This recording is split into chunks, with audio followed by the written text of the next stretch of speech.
most intense, thrilling, electrifying sport on the planet. Mixed martial arts. You've been looking for the definitive podcast to call your new home to hear everything about it. The search is over. This is the MMA Anomaly Show. No filter. Bringing you the hottest MMA breakdowns straight from the heart of the octagon. This show is all about MMA breakdowns. For fans, by fans. We're talking UFC, MMA, and the occasional big boxing match. We'll bring our unique take on how these fights are going to play out and who we think are the best bets. Welcome to the MMA Anomaly Show. No filter. And now your hosts, Olin, a.k.a. MMA Anomaly, and Emiliano, a.k.a. Jive Turkey Nano.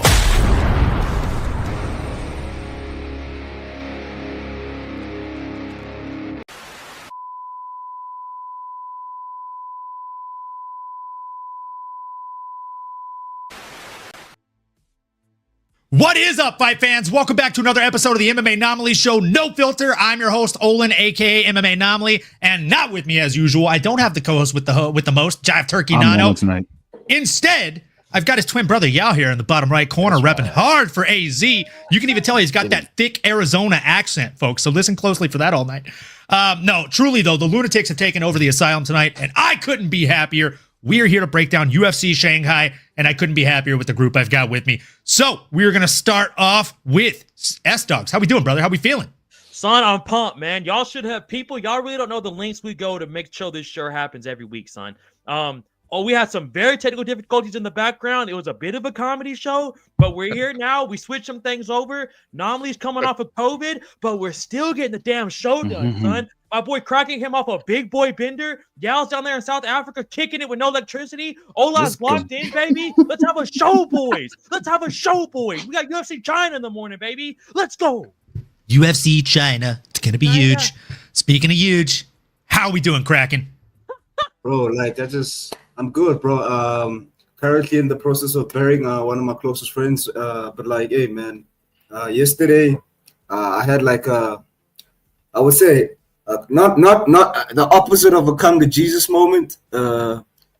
Was on a fucking tear, bro. Like a bender for the ages, man.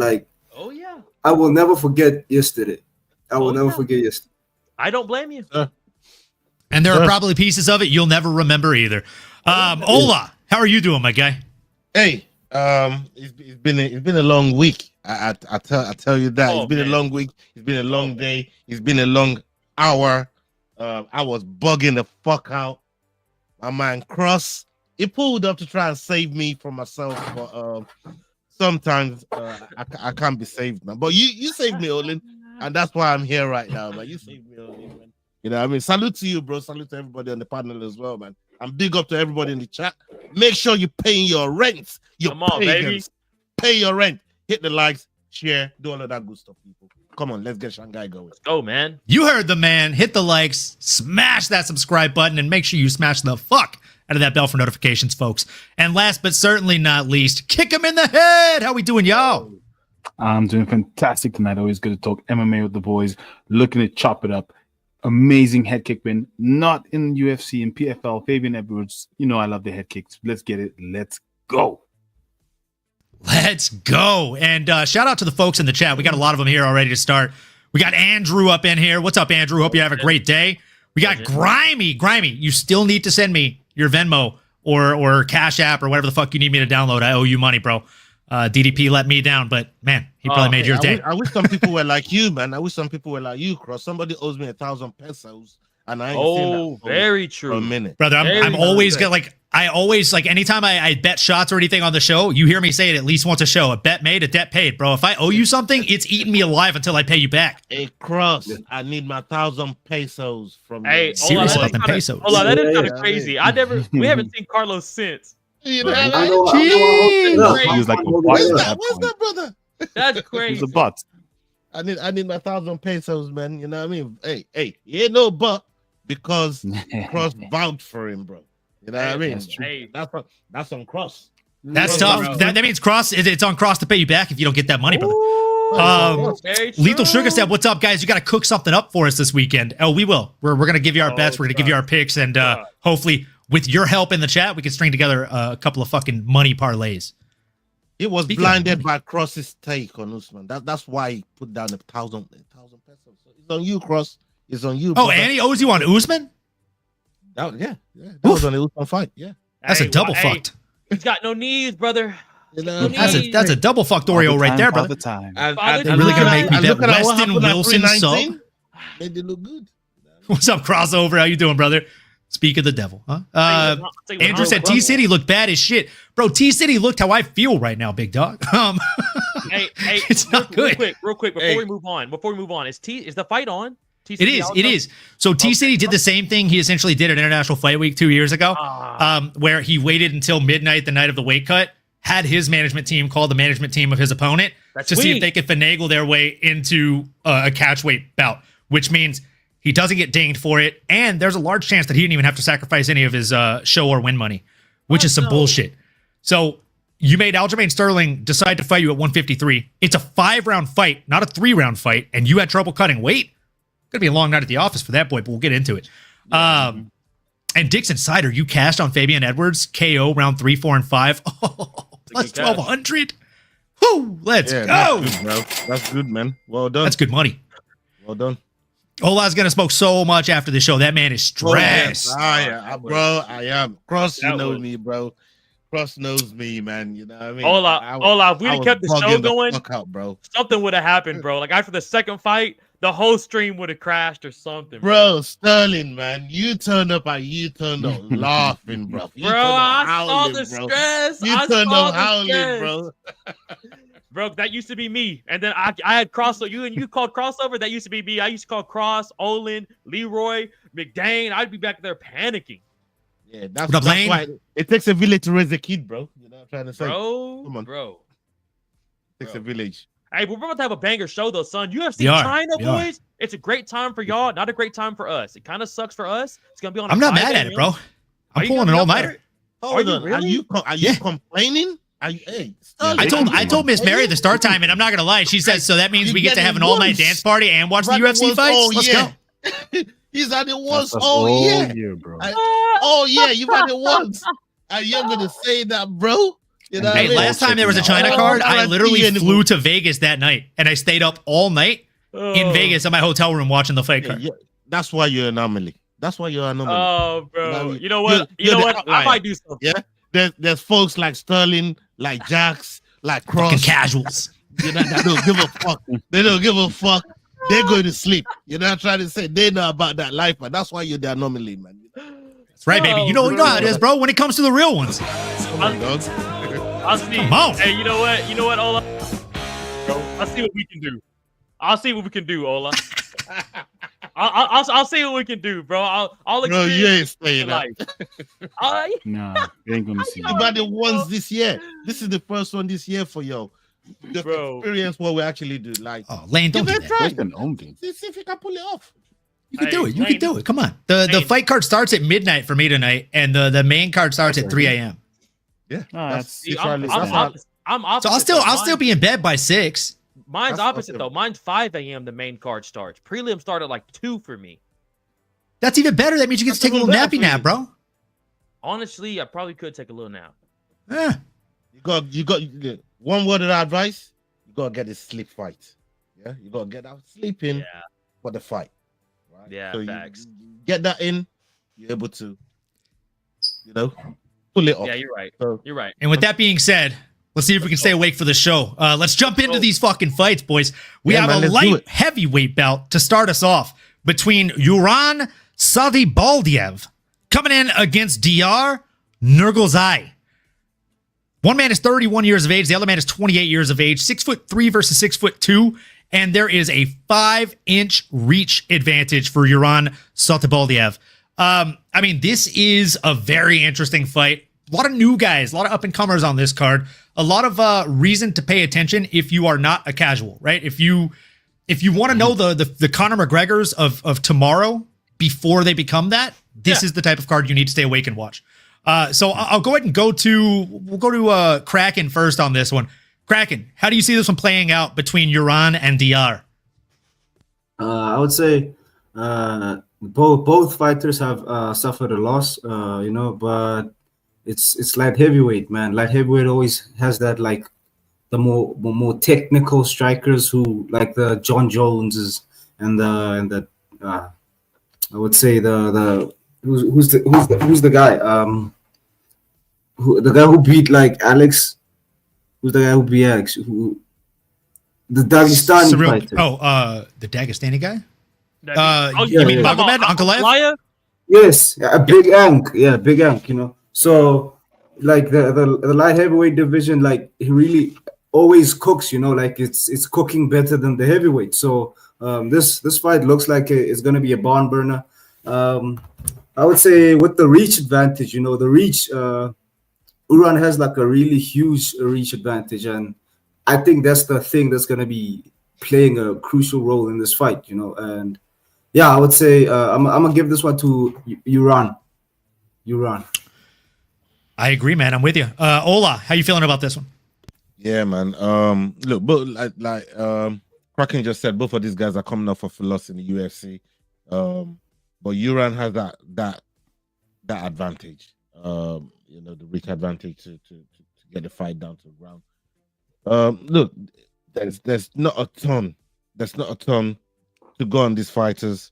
But for me, I'll have to go with Uran on this one, man. I can't look past Uran, especially with the odds on this.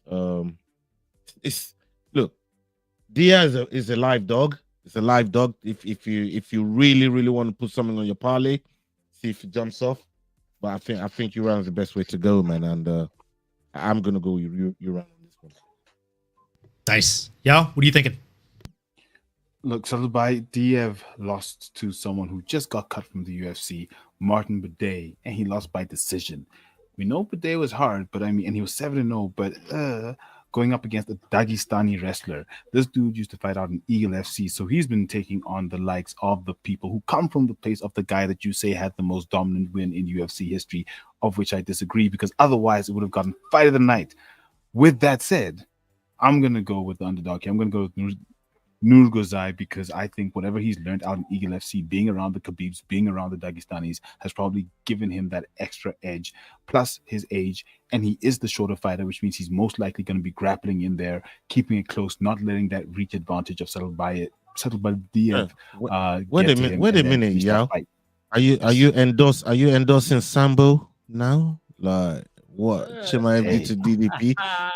Hold on. Call me Yao Nurmagomedov. I'm happy. Let's go.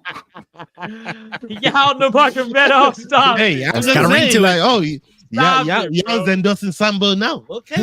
All of a sudden, Victor's 2-3 years and forget. I'm Daggy boy. No, 2-3 years, Daggy and forget. That's it. Look, I'm with 2 out of 3 of you. Yao, I can't get behind it. I do understand the reasoning. Shorter base, lower sense of gravity, grappling, elite level. DR should have some ways, some paths to victory here. But if I'm being honest, I got to take Kyrgyzstan over Kazakhstan in this one. I think the 5-inch reach advantage is going to just prove to be a little bit too much. And when you know how to use it, it makes a world of difference. Also, not to mention the fact that you have a 5-inch reach disadvantage and you're punching up, right? Like, a lot of us in this panel have sparred before, have definitely gotten to fights before. You know what it feels like to fight a taller and longer man. Not a fun night. So I think Kazakhstan's got his work cut out for him on this night in DR Nurgozai. But he does have paths to victory. I just can't put money on him. I think the Gorilla's going to go out here and get it done. Also, if we look at how these folks have lost, one of them have lost via finish. The other one has lost, as you stated, Yao, via decision. Yeah. I don't think DR is going to be able to go out here and get a decision win. He only has 2 under his belt so far, which, granted, so does his opponent. But his opponent has also gone to the decision and learned from that loss. I think he's going to come back 10 times stronger from this. And I'm looking at probably a 2nd-round finish for Uran Saltibayev. S-Dogs, who you got, man? Please pretty say- much gonna go please say the DR. I think you boys pretty much summed it up perfectly from all the analytical point of views. I got DR. He's a big motherfucker. I think this is gonna be a fun fight to watch. So I think this fight starting and opening the card is gonna be a banger way to do it, especially with light heavyweights. These dudes are fast and strong as shit, Yeah. and they're just massive, boys. Like what Kraken was saying, light heavyweights kind of low key keep building back up, and I think a fight like this, what you were saying too at the beginning, Anomaly. This is why y'all gotta watch fight nights like this, because this is where you find a guy like this. Zhang Gang, fucking the dude on the main event, the fucking Mountain Tiger. He was opening cards like this. You know what I'm saying? Like, you gotta watch these guys on the come up, bro. There's nothing better than that. So I gotta go DR on this one, boys. Love it. Love it. So we got 2 DRs and we got 3 Urons in the chat right now, folks. Let us know who you're riding with this weekend as we jump into this next bout, which is taking place in the bantamweight division.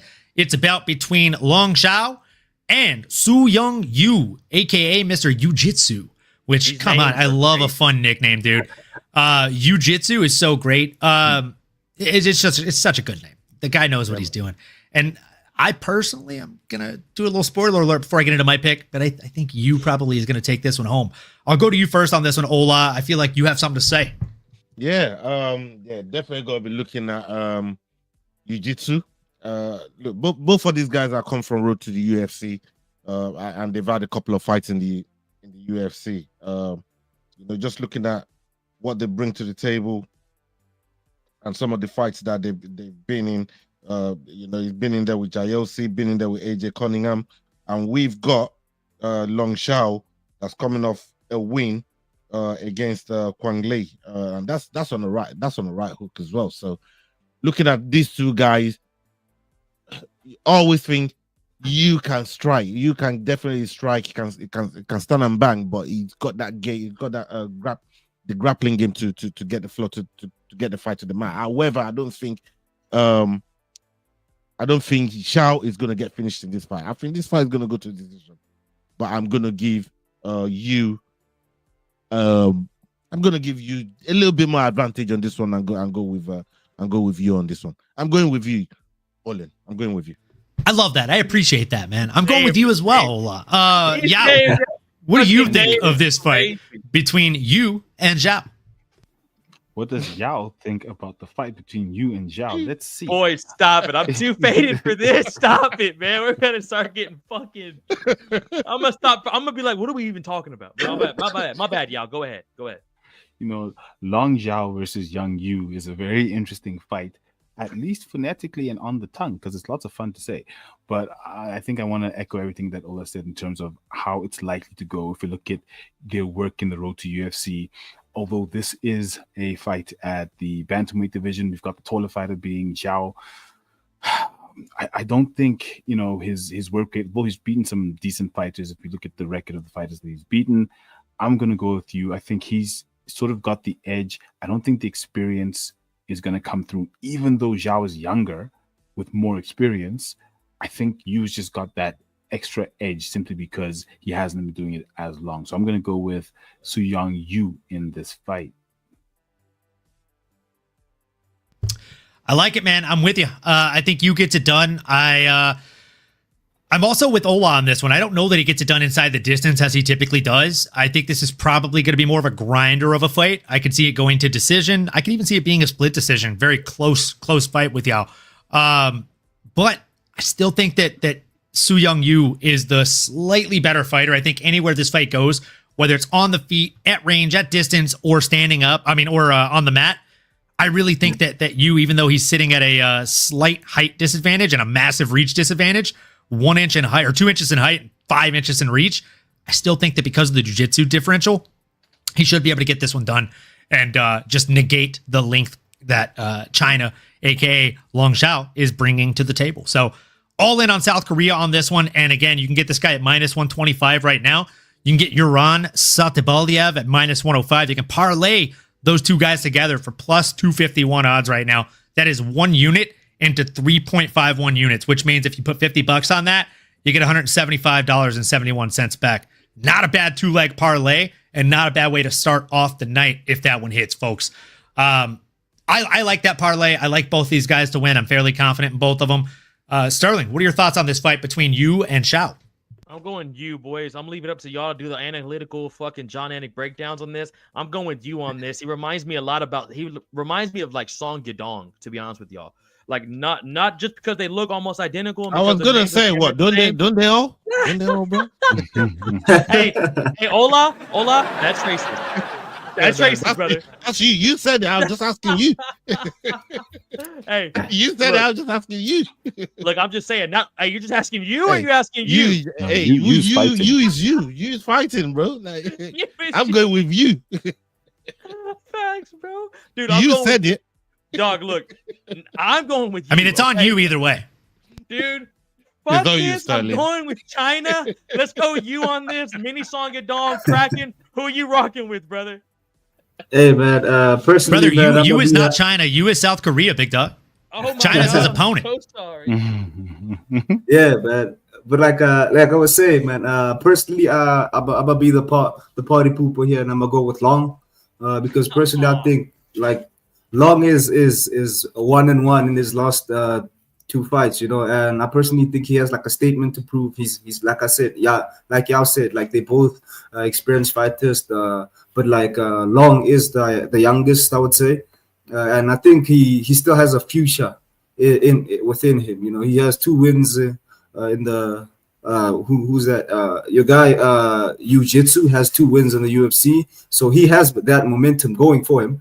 But I personally think that Long is the guy that's just gonna like, because he's kind of fighting for his career here, I would say. You know, like because he's had a risk of getting cut. You know, and you don't want to get cut like next to your, I think it's his home ground or something. Like yeah, you don't want to get cut home. Like obviously, like I've been fortunate enough to be working with the PFL, and I see how the energy of the home crowd does to the fighters, you know, and him being there, obviously his second fight, and obviously there won't be people there, but like trust me, bro, like China, like what, like 2 billion people, like the prelims are gonna be full, bro. Like, so trust me when I say, like, I'm going with Long.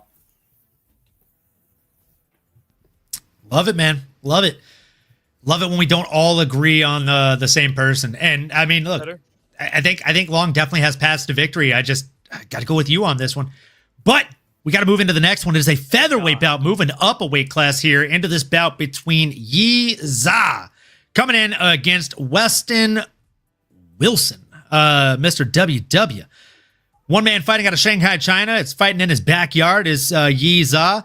And then the other man making the trip from South Carolina, from the U.S. to fight in Shanghai.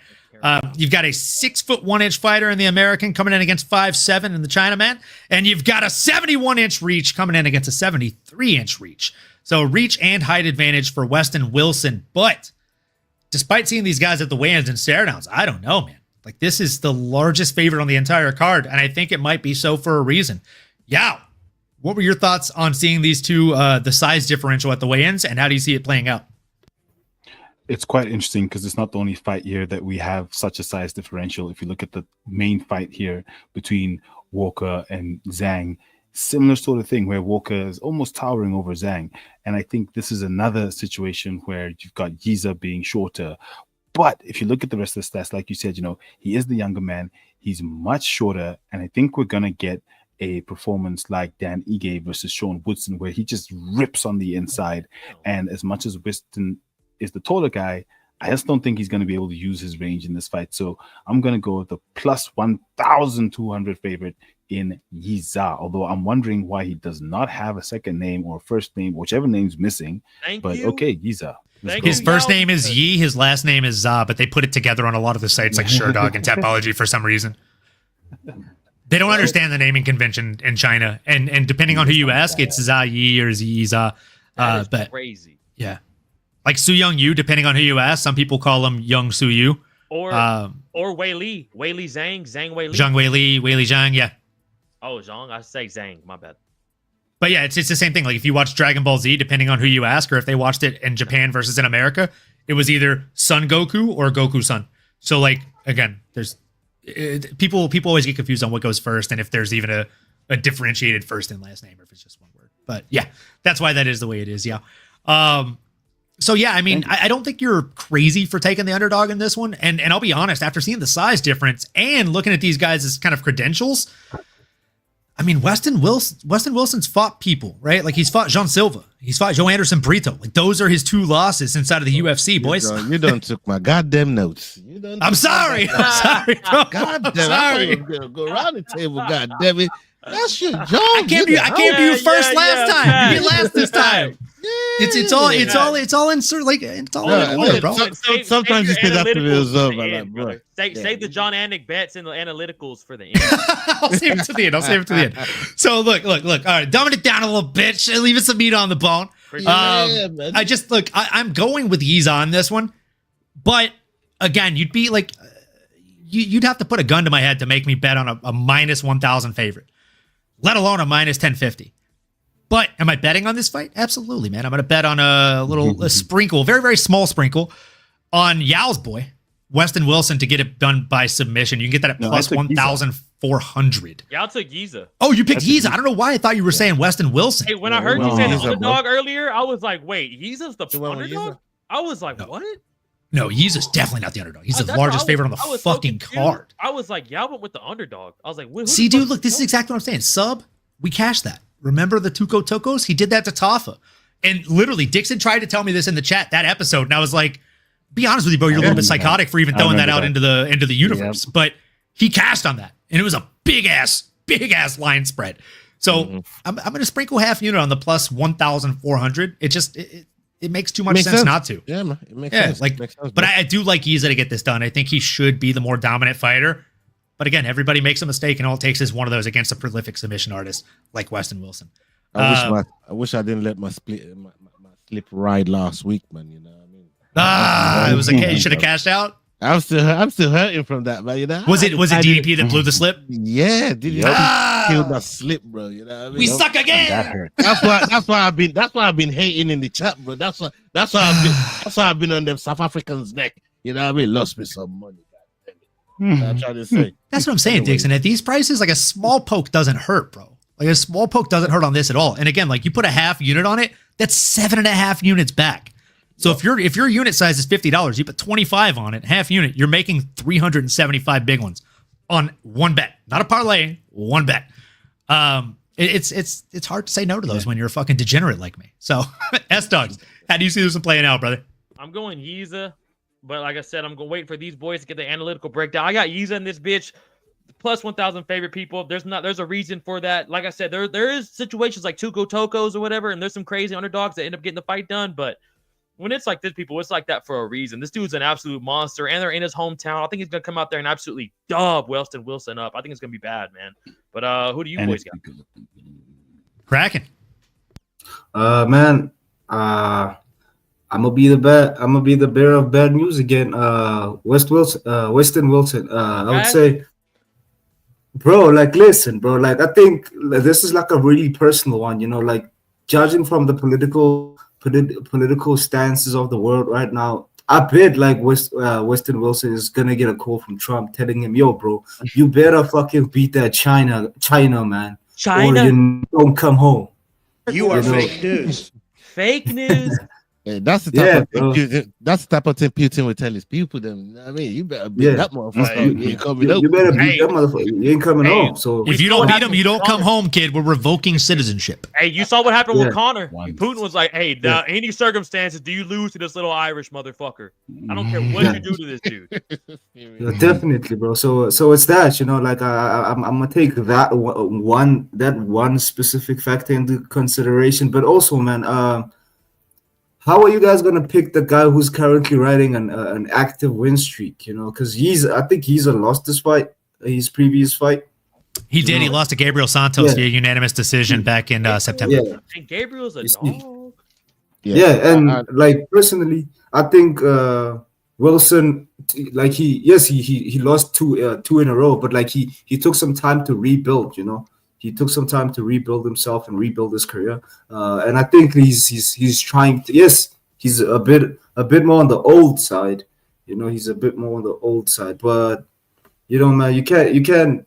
Come on, man, you gotta love the Americans, man. Like they know how to fight and they know how to represent their country. Come on, baby. So, Yeah, Oh, Kraken, like, say that man, one more time, like- Kraken. Say that one more But time, like- Kraken.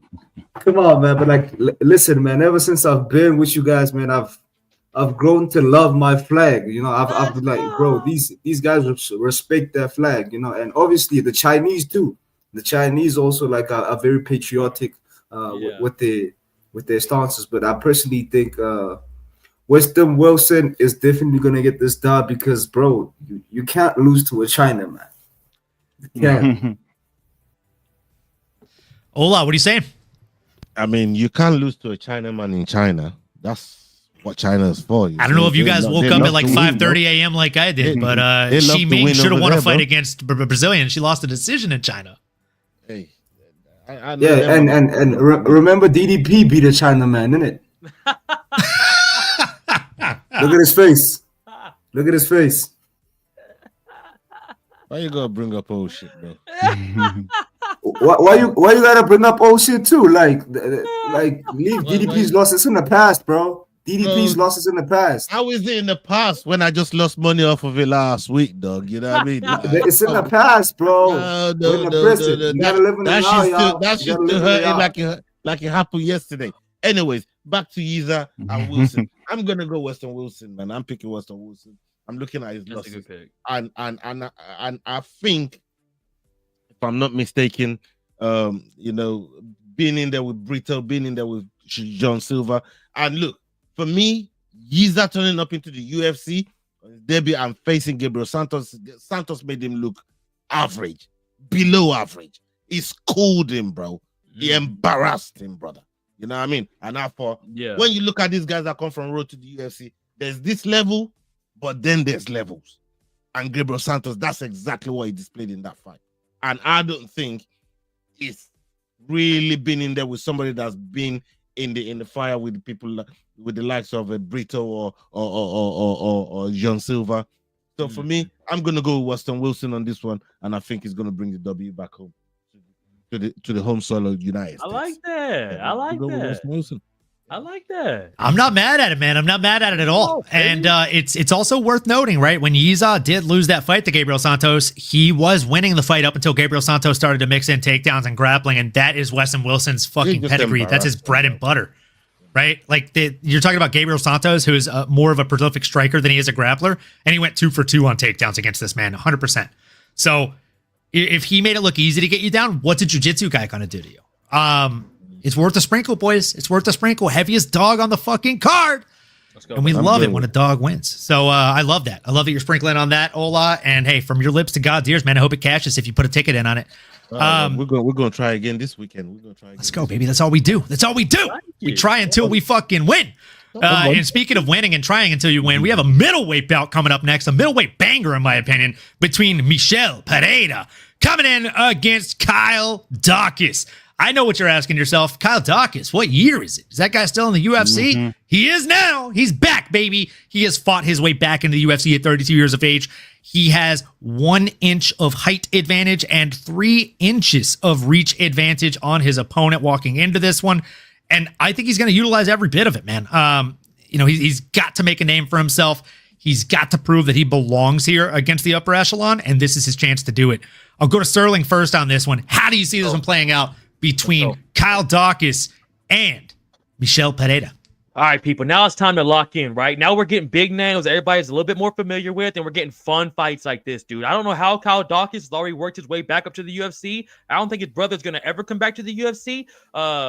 Shout out the heavyweights. But Kyle Dawkins still coming back, son, doing the damn thing. And then Dana goes, for your first fight back, here's fucking Michel Pereira. He's not as like flashy as he used to be. He's not doing backflips on motherfuckers no more. Not doing a bunch of wild capoeira shit in the ring. He's a lot more serious now, but he's still a bad motherfucker. And I think this is tailor-made, bro, for Michelle to come out there and put on a banger ass fight, son, in front of everybody in China. I gotta give this shit to Michel Pereira, boys. This is gonna be a fucking scrap, son. And Kyle Dawkins, love him or hate him, dude puts on interesting fights. So this should be a banger, bro. I'd look out for this one, people. Michel Pereira, fucking Kyle Dawkins. I'm going Pereira. Kraken, how you see it going, brother? Man, I'm gonna pick the American again. You know, like I'm gonna pick the American Kyle Dawkins, bro, because like citizenship, brother. Let's go. Yeah, bro. Like, listen, bro. Like, I see that Kyle was currently in a. He You probably sound like you're wasn't trying to get the in green card from Trump, man. Slow down, blood. Hey, bro. Like, I'm working with the PFL, baby. Come It's on all now. fake news. It's phony. Oh, baby. It didn't Look, happen. apply for the I gotta for the Afrikaner refugee, bro. You'll get it, I promise. Who, me? Come on, Nah, baby. Go get the nah. Afrikaner refugee Bro. status. Like, I don't want to be a call guard in the USA, bro. Like, nah. Like, trust me, bro. But yeah, I see Kyle Dawkins taking this one, man. Kyle Dawkins is a grappler, and I see he's had a couple grappling matches like from now and then, and obviously Michel Pereira is a striker. He's a striker, but like I personally feel like this one is where he takes is I think he's on a 2-fight skid. He's on a 2-fight skid, and yes, he's put like really, really good fighters, and both of these fighters are experienced, but like Bashar has struggled to get his career up and running. He's struggled. He's like canceled fights from now and then, and yes, he had like a really good win streak, but like obviously he had a good win streak because he kept on doing all those goofy things, right? And he started focusing, and he didn't fight like his usual self. So personally, yes, obviously it's age also. He's getting old. He's getting old. He can't do like that, like, because he might be like Ola, bro, bad knees and all, and like just pop I out. knew this fool was gonna fucking drop. So trust me, bro. Like, Crackle pop eating cereal every morning. yeah, bro. Yeah. Ageist, guys. Ageist. This guy here. Hey, man. Like, Always bullying me for my age, man.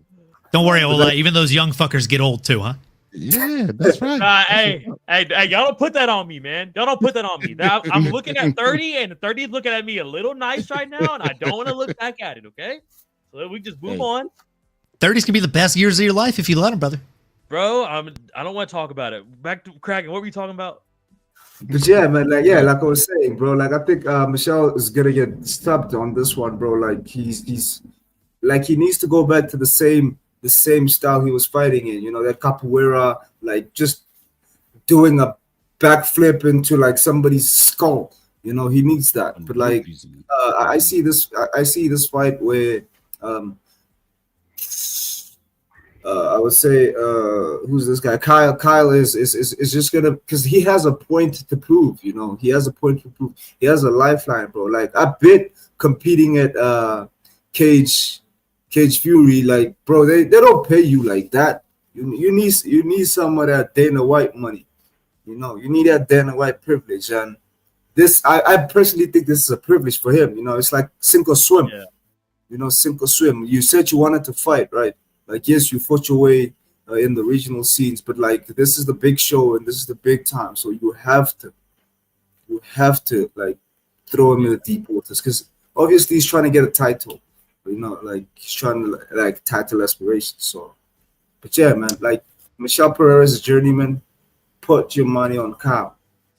I like where your head's at, man. I definitely do. And I think this is probably a make or break fight for both guys. I think if Michelle loses, he might be fighting for a job too. If not in this fight, he's fighting for a job in his next one.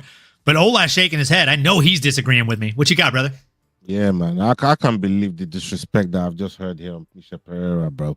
This brother has come back. He's been very, very measured. The way he approaches his fight. Well, let's go and look at the people he's lost to. He's lost to Abus Magomedov. Yeah. Coming into this fight. And Andrew Anthony Hernandez, who everybody knows, these guys are difficult fighters. Abus has been putting his wins together as well. And Anthony Hernandez, we know what he's capable of doing. So Michel Pereira coming into this fight, he's had a nice streak up until, and the nice streak was not by mistake. We could all see the changes he's made, conserving energy, taking shots at the right time. But he just lost to the better fighter on the night. Carl coming back to the UFC and getting them wins out of the promotion, to me, it's not something that it's not that special to be coming in against a Pereira that's now looking at a 3-fight kid that could cost him his job. For me, I think Pereira gets his win streak back on the road and he's going to pick up a win here. Look, it's good to see Kyle Dawkins back in the octagon. It's good to see him back in the UFC. but I don't think his win is here on this fight card right here. So I'm gonna go with Michel Pereira on that one. Again, I understand why you're saying it. I get where your head's at. I'm riding the train here, man. I'm going with Kraken, even though you made good points. But before I jump into mine, Yao, who are you going with on this one? It's a tricky one. I think everything, there's not much meat left on the bone, but I'm just gonna go with Kyle Daukaus, mostly because of, yes, Ola's right. Measured Pereira came back. He's fighting with more fight IQ, not conserving his energy, not jumping around like he used to. The two guys he lost to are Fluffy Hernandez, who is literally up for a title shot. We've got Abus Magomedov, who's very experienced. But I don't know. I think just the confidence of having 4 wins on the trot, having done all that work coming back, I think that's really what's going to carry Kyle through in this one. And I've got Kyle Daukaus winning this by decision, just grinding it out. Damn. I'm going America, Sterling. I got you, bro. Bro, I was about to say, I'm so surprised. I haven't went with no Americans here. I thought all my fellow African Americans are rocking with them, though. Fuck. And look, listen. Let me just sorry about that, but like, check this out. It's the same thing with like EFC's Ayanda Zwani. He changed this fight style, but like it's that thing of like you change your fight style and you keep losing. Yeah. Instead of adding on from like the one thing that's gotten you to the UFC, you don't change what got you to the big show. You add to it. Yeah, you build upon it, right? Like if you have a great house, but you want to have a better house, you build an extension, you remodel, you add more. You don't tear down the fucking abutment and restart. That's not how you improve. Unless you fucking hate everything about the house that you already have, right? And I don't think that's the situation Michel Pereira was in. Like you said, he was doing backflips on people like Tristan when he first got to the UFC, right? And if you look at it, like who are his most impressive wins over, right? Honestly, his most impressive wins in the entirety of his UFC run for Michel Pereira are the first round finishes over Ihor Potieria, Mikhail Oleksiejczuk, right? Yeah. Andre Petroski, as well as Zilim Imadev, right? He got that late finish in him. And then it's, of course, his debut against Danny Roberts. He got a flying knee followed by a quick follow-up right hand, right? Like, that's when we thought this guy was going to be a future champ. But then in recent years, we've seen him change. We've seen him start to think a little bit more in there. And what made him special, what made him great inside of the octagon was the fact that he didn't think, he just did, right? Don't like, you just do it. You don't think about it. You just do it. When you're thinking is when you get caught by somebody else who isn't thinking, who's just reacting and responding. And that's what we've seen happen more often than not recently. Then you look at Kyle Daukaus, and I mean, if you look at his last 6 fights, they're more impressive than Michel Pereira's entire fucking UFC run. Out of his 5 last wins, 3 of them are first round Darce chokes. So he's won in the first round 3 out of 5 times. And not only that, but he's won by the same exact way. You know it's coming. Dude's nickname is the fucking Darce Knight. If you don't think he's going to try and pull a Darce on you, come on. And Michel Pereira... Can they pull it off in the UFC, though? He can. He can pull it off in the UFC. Let's see him do it against Pereira. Like, I'm not... Bro, I'm telling you right now, that's who's going to be his first Darce in the UFC. Mark my words. How about we put 20 on it? I'm down. That he doesn't Darce Pereira. Oh, so you want to go specific sub? Okay. I'm still down. Can I get how about this? How about this? Hey, bro. Why don't we do 25 and a shot that he subs Pereira? Can he Darce Pereira? I'm saying 20 says he doesn't Darce Pereira. How about 25 US and a shot of whatever you got handy that he submits Pereira? No, Darce. That's... Hey, can I get it? All right, I'll go with submit. I'll go with submission. All right, we'll shake on it, baby. I'll go with submission. Yeah. Is this just a one-person bet? This is a juicy ass bet. Hey, you guys are leaving Sterling out of this. Come on. This is a juicy. No, let's talk. If you want in, brother. If you want in, we can go, dude. Bro, no, hey, can I? No, Sterling can hold the camera. I'll bet you a side bet. We'll go a shot on it. Hey, I don't mind holding the camera. I don't mind holding the camera, brother. So $25 and a shot. 25 and a shot. That your boy gets subbed. Okay. Damn. All right. So even if he loses, I still win. It's a win-win. I like it. Damn, hold on. That's a pretty good fucking bet, dog. Oh Oh, my guy's patting the deck right now, boys. You fucking love to see it. All right. With that, we move into lightweight, going down a little bit in some pounds for a guy named Rongzhu coming in against Austin Hubbard. Man, this is an interesting fight between an up-and-comer that's very young, still wet behind the ears, fresh in the corporation, versus a guy who's been in the sport for a long time and in the UFC for an even longer time. A guy who's been kicked out of the UFC and fought his way back into the sport. This one is one that I've gone back and forth in my mind on many, many times, and I'm really hoping that after hearing a few of you guys break it down before we come back to me, that I'll be a little bit more confident what the fuck I'm going to say. Kraken, my guy. Yeah. How do you see this one going?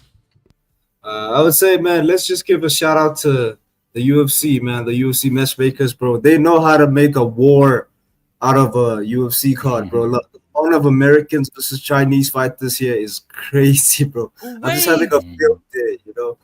I'm just having a field day with everything. So I would say you said lightweight, right? We're at the lightweight, and we got Rose Jung, or who is it? Yeah, versus Austin. Rongzhu. Yeah. Rongzhu. So yeah, let me just say this, man. I hate to say it, but Austin is currently on a 2-fight skid. He might get cut. You know, like he's what, like 4 in his past 4, he's lost 3. You know, he's literally on his way out. You know, and he has to prove himself. You know, he has to prove himself to the franchise, because bro, like, you're going up against somebody who's also I would say one and what is it? Is it 1-1 in the UFC? You know, you have against. So personally, I would say I'm gonna give this one to Austin again, an American. You know, because I'm like, bro, you're literally on your way out. You know, Yeah. Come on, dog. yeah, he's 33 years old, man. Like you need to be. So hold on, let me get this logic, because I'm not about to let you slide on that, blood. You just said Pereira is coming off with two fight kid, so therefore he's going to lose. But Hubbard's coming off with 2 fights kid, and therefore he's going to win. Like, because he's American, brother. Because Americans know how to bounce back. All we do is lose and come back. Bro, hold on. Hold on. So hold on. We're basing a fight skill set on a flag. Brother, Americans been winning shit we ain't supposed to win for fucking hundreds of years. July 4th, 1776, baby. I'm just verifying this shit. That's 4 bets ago, Kraken was an American. All right. Kraken, I hear you. I'm just trying to hear what you say. I'm gonna be honest with you. Kraken is applying for citizenship. I can already see it in his eyes. If I'm the guy stamping it for approval or denial, I'm giving this man 2 stamps of approval. Bro, you ain't getting through, man. I'm gonna ice this motherfucker, bro. No, don't do it, bro. FBI, don't do it. Ice. Bro, don't do it. White this brother, man. That's assault, brother. Yesterday, I got my passport. My passport is brother. Collection. I'm leaving y'all in a shitty ass South African country. That's right, Alex. We need a break from all this winning. Hey, Kraken, come to Texas, brother. Come to Texas. Just like South Africa, the weather's the same. It might be a bit more humid out here, brother, but I think you'd love it. Yeah, man. You go to Texas, you stay there for a couple years. You're like, man, I really like this. And then you come to California and San Diego, and you're like, oh, Come on, bro. there's even better. This is fucking great. Nah, Kraken, you'll hate it, bro. You'll move out there and fucking go to war with these fucking trans walking past you every day. Oh my God, you are something special, Sterling. You'll go to war with these little faggots out there walking around with their little pride flags, walking up to you, trying to get you to fucking do fentanyl on Skid Sounds Row. like Sterling's lost a couple of fights to some of these guys in California. Why he went back to Why Tejas. do you think Kraken would be so victimized by them? What is he oozing? What aura does he have that you think that's what he should be? You got to add an L to that word, Sterling. We're talking about flags, bro. We're talking about flags. Kraken likes to get jokes, bro. You know, trying to say shit. Oh my God, bro. Hey, you ain't lying, Chris. That's where I was born. Florida? Nah, brother. I'm telling you, Kraken, need to come to Tejas, doggy. Come to Houston, Yeah, Tejas. bro, like- We'll treat you right. Definitely identify with Texas, man. I'm a country music lover, and that's Come on, bro. Come on, bro. Like that's That's me, all we bro. ask. Like, tomahawk steaks, man. Like sign me up. Texas every day, but Bro, I don't how want many country songs do you know, bro? How many country songs do you know, bro? You Like, don't bro, know I- goddamn country songs, bro. If he's listening to country, he's listening to the fake country that comes from California, brother. He's listening to the people that grab the mic before the song and they're like, "Hi guys, we are Midland. We are from Southern California." But then when they start singing, it's all red truck, ex-girlfriend, and a bottle of whiskey. Yeah, when he They all of a sudden get that gets fucking. They're like reverse Ozzy Osbournes. They get the accent when they sing. Oh shit. Yeah, Bro, bro. hold on, man. Like, let me go to my Spotify, bro. Let me go to my Spotify. I know Zach Bryan, bro. Waylon Wyatt. That's my guy, bro. Listen. I got a few. Let me check. Hey, You dog, said, we're gonna put you on like. Can Can we get on with the next fight, bro? Zach Yeah, Bryan's go from ahead, go Oklahoma, ahead. brother. Hear That your ain't a country list, cowboy. What are you even I don't want talking to hear about? your country fucking list, That's blood. our that, You know that, what I that mean? tangent just Put that ended in fucking with that. away, man. We got to go to You know Ola what? here. I'll bring it Nobody back. cares I got- about that shit. Look, Jordan brother, we're Davis. trying to talk. You This know guy's Jordan talking about Davis. Texas and country music. We're trying to talk about wrong zoo. I got to tell you, brother, you are Let's get wrong back for to the that. fight. Yeah, Okay, let's get we'll back bring to the it- fight. Ju- we'll bring it wrong back for you. that. Austin, Ola. Austin Hubbard. I'm with that Austin, boy. bro. I'm Austin, with Kraken. Texas. I'm with Austin, Texas, bro. Come on, Austin, dog. Texas, Austin Hubbard. Is that how you made it to that conversation? Come on, bro. Yeah. Dog, Yeah, look, yeah. Austin. Look, That's what we dog, call a Austin leap, Hubbard's a stretch. Austin Hubbard's a fucking crazy, dog man. too. It's Austin crazy, Hubbard, bro. let's never forget, boys, made a guy quit the UFC, quit on the stool. Austin Hubbard's a bad motherfucker, dude. And even when he did the Ultimate Fighter coming back, dude, this dude's a junkyard dog. I think what Kraken said too, this motherfucker has a lot to fucking risk. I think he's gonna come out here and put it on wrong Zeus, son. I'm going with Hubbard. I like it. I like it. Ola, what are you thinking, brother? For me, I wish it was Hollowbow on this fight right here. He's Oh, my preferred bro. fighter. That's my guy. Facts. That's my guy. Not Hubbard. You know what I mean? So for me, if it was Hollowbow in this fight, I'm picking Hollowbow. But look, Hubbard is good here, there, and everywhere. It's not really good at any particular thing. You know what I mean? It's just kind of nice here, nice there, nice there. Kind of like jack of all trades, master of none, right? But you can put it together like that against Rongju. I think Rongju actually takes this one, so I'm going to be going with Rongju on this one. Let's see what y'all got for it. Yeah, look, it's tricky, but I'm also gonna go with Rongju. I think Thud Austin Hubbard. I'm sorry, Sterling. I threw the flag away very No. quickly. Oh, Austin is decent, but in this decent. one, decent. But look at the experience of That's Rongzu. it. He's fighting at home, It's and I'm just telling you kinda now, it's decent, going to man. go to Rongzu by decision, and we're going to He's not scream the pressure. robbery. The fact is, we are fighting in China, and we have to take that in China, and we have to take that into consideration. So that, for me, is how it's going to go. The Chinese judges are going to do Hubbard wrong. Yes, the American. He's a great American, an amazing American. I love him, but it's going to go the way of Rongzu. We know how the Chinese are. It's in China. How China. dare you accuse Chinese people, bro? You know, how I dare like you it, accuse baby. Home ground Right. advantage. How dare you? accuse- That's fake how news. dare you The accuse Chinese people have never people, bro? cheated ever before in a fight. They created COVID. Easy's Yeah, Chinese, go man. Be for careful, everything. careful what you say about Easy, man. You know what I mean? You can't be accusing Chinese people, bro. Facts. Look. Facts. China inside, black Yeah. outside. Yeah. All right, yeah. Israel, a diss on you? That's Chinese what called dragon? Blackanese. That's what you call Blackanese blood. You know what I mean? That's what we're trying to do out here, man. You know, I'm trying to Yeah. say Blackanese, man. Chinese this inside, one- black outside. I like Hubbard in this one, dude. I'm not gonna lie. I'm Yeah. riding against the grain here. I think Hubbard, as Ola actually pointed out, he's a jack of all trades, master of none. But Rongzu isn't even that. He's just a young fighter who's coming in and trying to figure out what he's a master of. Right now, he's kind of a jack of all trades, master of none as well. Like he is good, make no mistake about it. And he is somewhat well-rounded, right? He's got 14 wins by knockout, 7 by submission, 4 by decision, and he's got 1 win by DQ. But make no mistake, Chris Padilla, Taco was able to go out there and get a doctor stoppage on him. Ignacio Bahamondes was able to go out there and get a fucking Bravo choke on him in round 3. And Rodrigo Vargas was able to go out there and just beat him from pillar to post for 15 minutes. Austin Hubbard is one of these guys that beats odds, and he beats people that he's not supposed to beat. Typically, he struggles when someone has a sizable reach advantage on him and is able to make him not able to get to the distance of the opponent at the same exact reach. So for me, I think a lot of the usual issues that he walks into in a fight are deleted. I think the only issue he has is acclimation. If he's been there for an entire week acclimating to the time difference, it should be a good night for him. As you guys pointed out, Rongzhu is fighting in his backyard. I think that's a good thing and a bad thing. It's a good thing because he's already there. He's already acclimated to the time. He doesn't have to worry about waking up at a god-awful time and fighting in a weird time. But all of his family are going to be at his fight for the first time in his UFC career. All of his friends are going to be at his fight for the first time in his UFC career. And Sterling, you've had fights before. How much more pressure do you have on you when everyone you know is watching versus no one you know? Bro, I prefer people don't even come.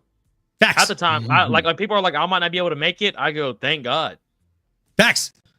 Literally, like when I was having the one smoker I had, I told everybody like, no, I don't want you to come. I'll tell you all about it afterwards. I don't want you to be there. But it sucks too, because like when you win or like when I do something crazy, I have to tell wish they everybody could see about it. and you're hoping they believe you. You're like, listen to me. I'm out. Listen to me. You gotta have like your coaches or someone there with you to verify it. But at that level, I think I'd want to have somebody. I think that'd be a cool ass experience though. I do think it's going to be a cool experience. I just think it's going to be a stressful one for him. And I think with him being the favorite, with him being in his backyard, he's got everything stacked in his favor, bro, and that means an easy opportunity to lose. Bro, we saw it with DP. Like the amount of emotions, like I couldn't, and like the fight week and the retirement, everything going into that, like that shit's a lot, bro. The pressure of that, like that shit's on the back of your mind. Yeah, and I mean, look, Count Dooku said it best in Star Wars: "Bigger the pride, bigger the fall." The more pride you're carrying into you in that octagon, the harder it's going to be when you fall, man. And I truly think that Rongzhu is going to lose this fight on Saturday, but he's going to bounce back and get tenfold better because of it. Give me Austin Hubbard in this one. I just like the guy, man. Speaking of someone I like, though, we got to talk about this flyweight bout. This is probably the most exciting fight on the entire card for me, boys. The one I'm looking for. This is the fucking one. I'm about to pour up a shot for this one. I don't even care if I'm sick. Who gives a fuck? Charles Energy Johnson and Loner Kavanagh. You're talking about two absolute junkyard dogs. One's an old dog, one's a young dog. I don't know if you've ever seen these old cartoons where you see the young junkyard dog thinking he's hot shit, and the old beat up, scarred son of a bitch comes in there and he's like, hey, young man, let me show you just how much you've still got to fucking learn. All right? I think this might be one of those situations. I like Loner Kavanagh a lot. I actually have said it before, and I'll say it again. I think he has future champ aspirations written all over him. But I don't think he sees that or even touches that upper echelon until Charles gets his crack at it. And I think Charles knows that to do that, he's got to handily get through Loner Kavanagh in this fight. He doesn't have to beat him. He has to wash that man inside the octagon. You know what I'm saying? Like he's got to make it a wash. He's got to make it like he's got to go out there and house this dude. And I think he can. Charles has proven that he can beat just about anybody inside of the octagon. And I mean, you're putting him against a striker. It almost feels tailor-made for me. So cheers to Charles Energy Johnson. Cheers to all 50 plus listeners watching right now. Like, comment, subscribe, smash the bell for notifications. You already know the fucking deal. Let's go. Let's and go. Also, man, shout out to homie man for coming on with the boys. I hit him up. He was on the show last week on the prediction show. Hit him up that night about hopping on with you boys and stood on business and hopped on with the boys the next day while in China and had to fight the next week. So shout out Energy for coming on with the boys, man. Like, we big appreciate that, man. I'm pretty sure it's gonna be a full house here. I'll start it off with Energy and see who you boys got, but I gotta go Charles Johnson, bro. This dude's a fucking monster. Skullet gang all day, but do not be surprised if Loner gets something done. Charles is my boy, so it's a bit of favoritism in this, but this is gonna be a war, boys. Look, I was sorry, no. Hold on, go ahead, brother. Yeah, you're running on the favoritism. And look, fantastic work ethic from Energy Johnson. Like you just mentioned, some of the people that he's beat. We've got Joshua Van that's fighting for the title against Pantoja very, very soon, and he's got a win over him. Recent win as well. It seemed like yesterday when he got that win over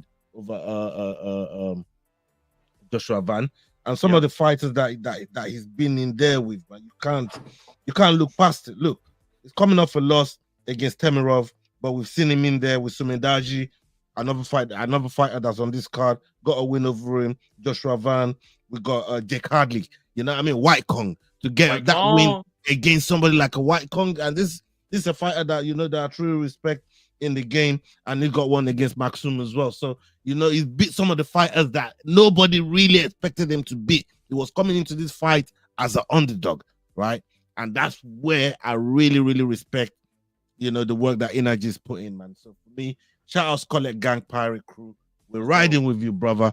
And We're gonna go with Scarlet Gang on this one, man. Come on, Scarlet Gang Come on, all man. day. Let's go. Are you betting on this one, Ola? Yes, sir.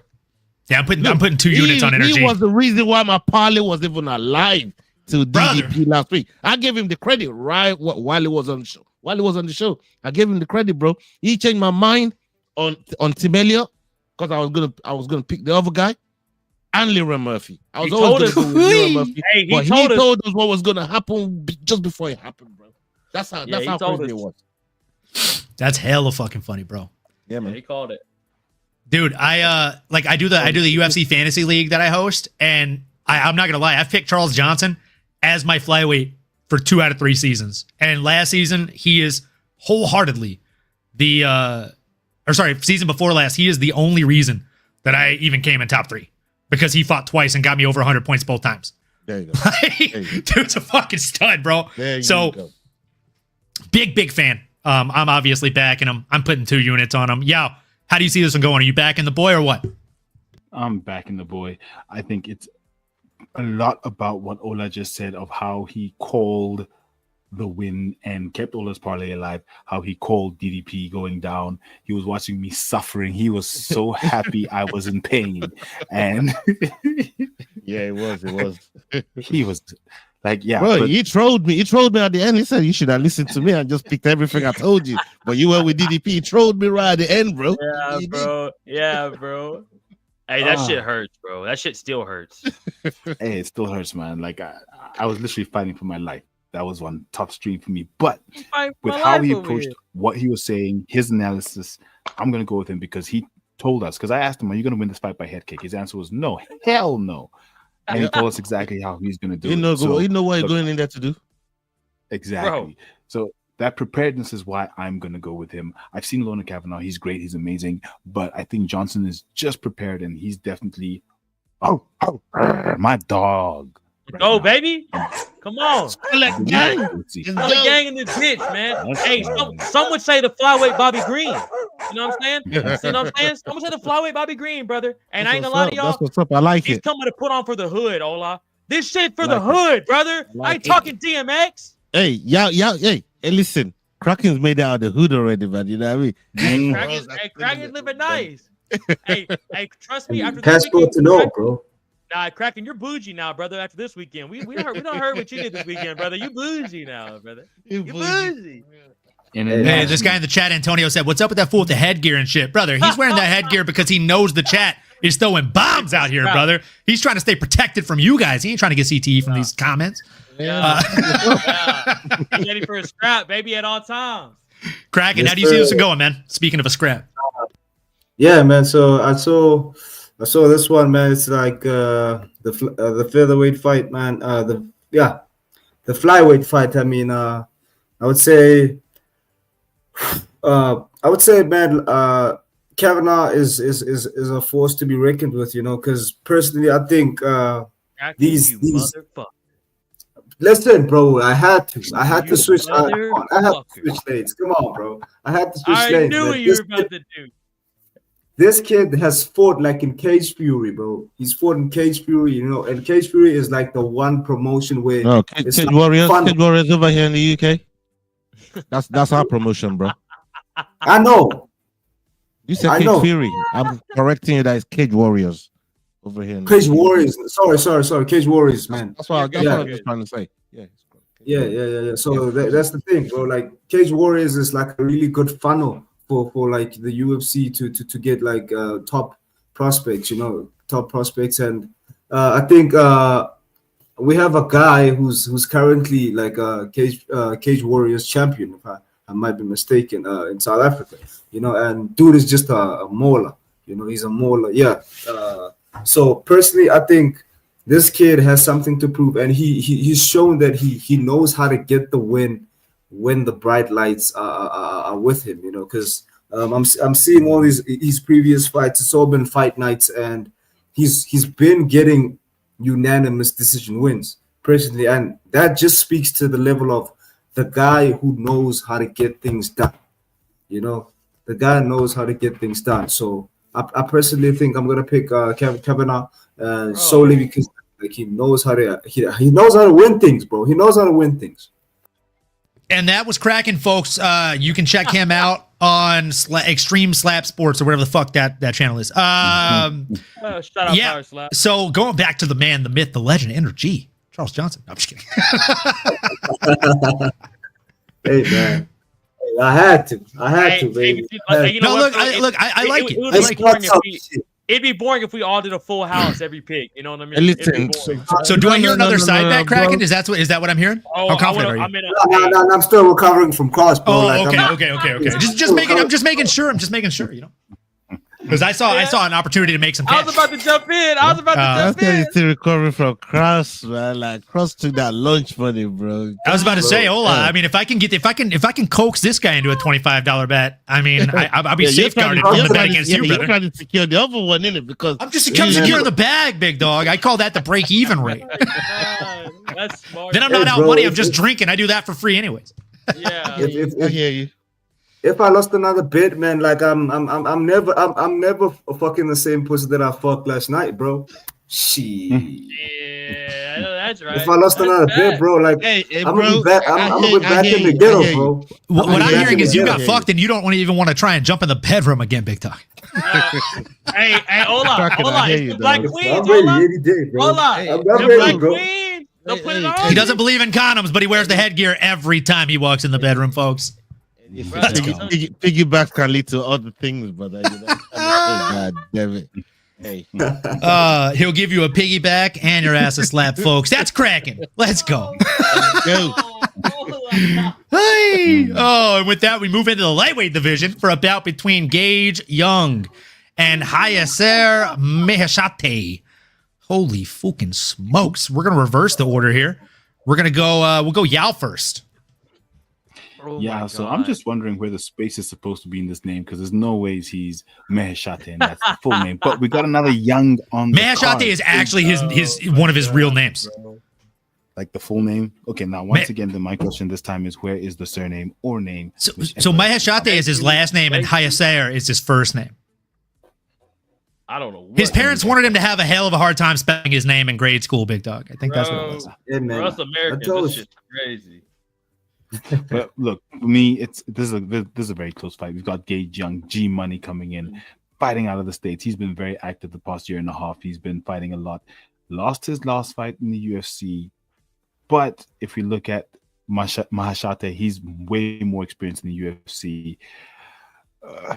But he just keeps losing in the UFC for some reason. He just can't seem to get a break, no matter the level of fighter he fights. So for me in this one, I'm going to go with the dog. I'm going to go with Maheshate. Why? Because it's in China. It's in China. I'm going to go with Chinese fighter in this fight. Like, it's just that simple. The fight card is in China. It's happening in China. The judges are Chinese. There's that. Ola, we're going to you this time, brother. What are you thinking, man? Hey, pick 'em? yeah, I can't lie, Yeah, man. Bro, I don't. The records are so identical. You know Yes. what I mean? Maheshate coming in with a record of 10-4, and we got Young coming in with a record of 9-3. They're still coming off losses as well. So this one's is more of a pick 'em for me. It's more of a pick 'em for me. Yes.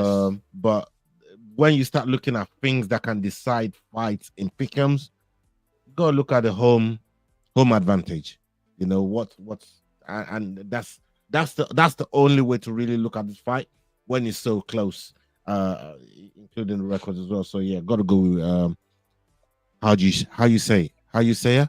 China, How you say it? How you say it? Maheshate? No. Maheshate Hayasar? Yeah, I'm saying how. Hayaser. Yeah, how you say it? How you say? How you say? There you go. Now you get it. Yeah, it didn't land first, but we got there. Thank you. Thanks for bridging the gap, man. I appreciate it. I'm with you, bro. I think Hayaser is going to get it done. He's got the home field advantage, which I don't usually chalk a whole lot up to. But there's more going into this than just that, right? Typically, what happens is this man, Gage Young, knocks you out in the first 2 rounds, or he gets taken to a decision, or Maheshate can get it done anywhere it goes. He's got 4 knockouts, 1 submission, and 5 decisions. More so leaning towards the 5 decision wins as a kind of a rite of passage for him, or a right fight for me to kind of steer the boat here. And the fact that he has a counter right knockout over fucking Steve Garcia, you gotta put some respect on that. Who does that to Steve Garcia? Who does a pullback right hand to Steve? Nobody. Fucking nobody. Okay? Not since then. So I gotta go with this guy. If he's able to put that guy, Garcia, away, I think Gage Young, G Money.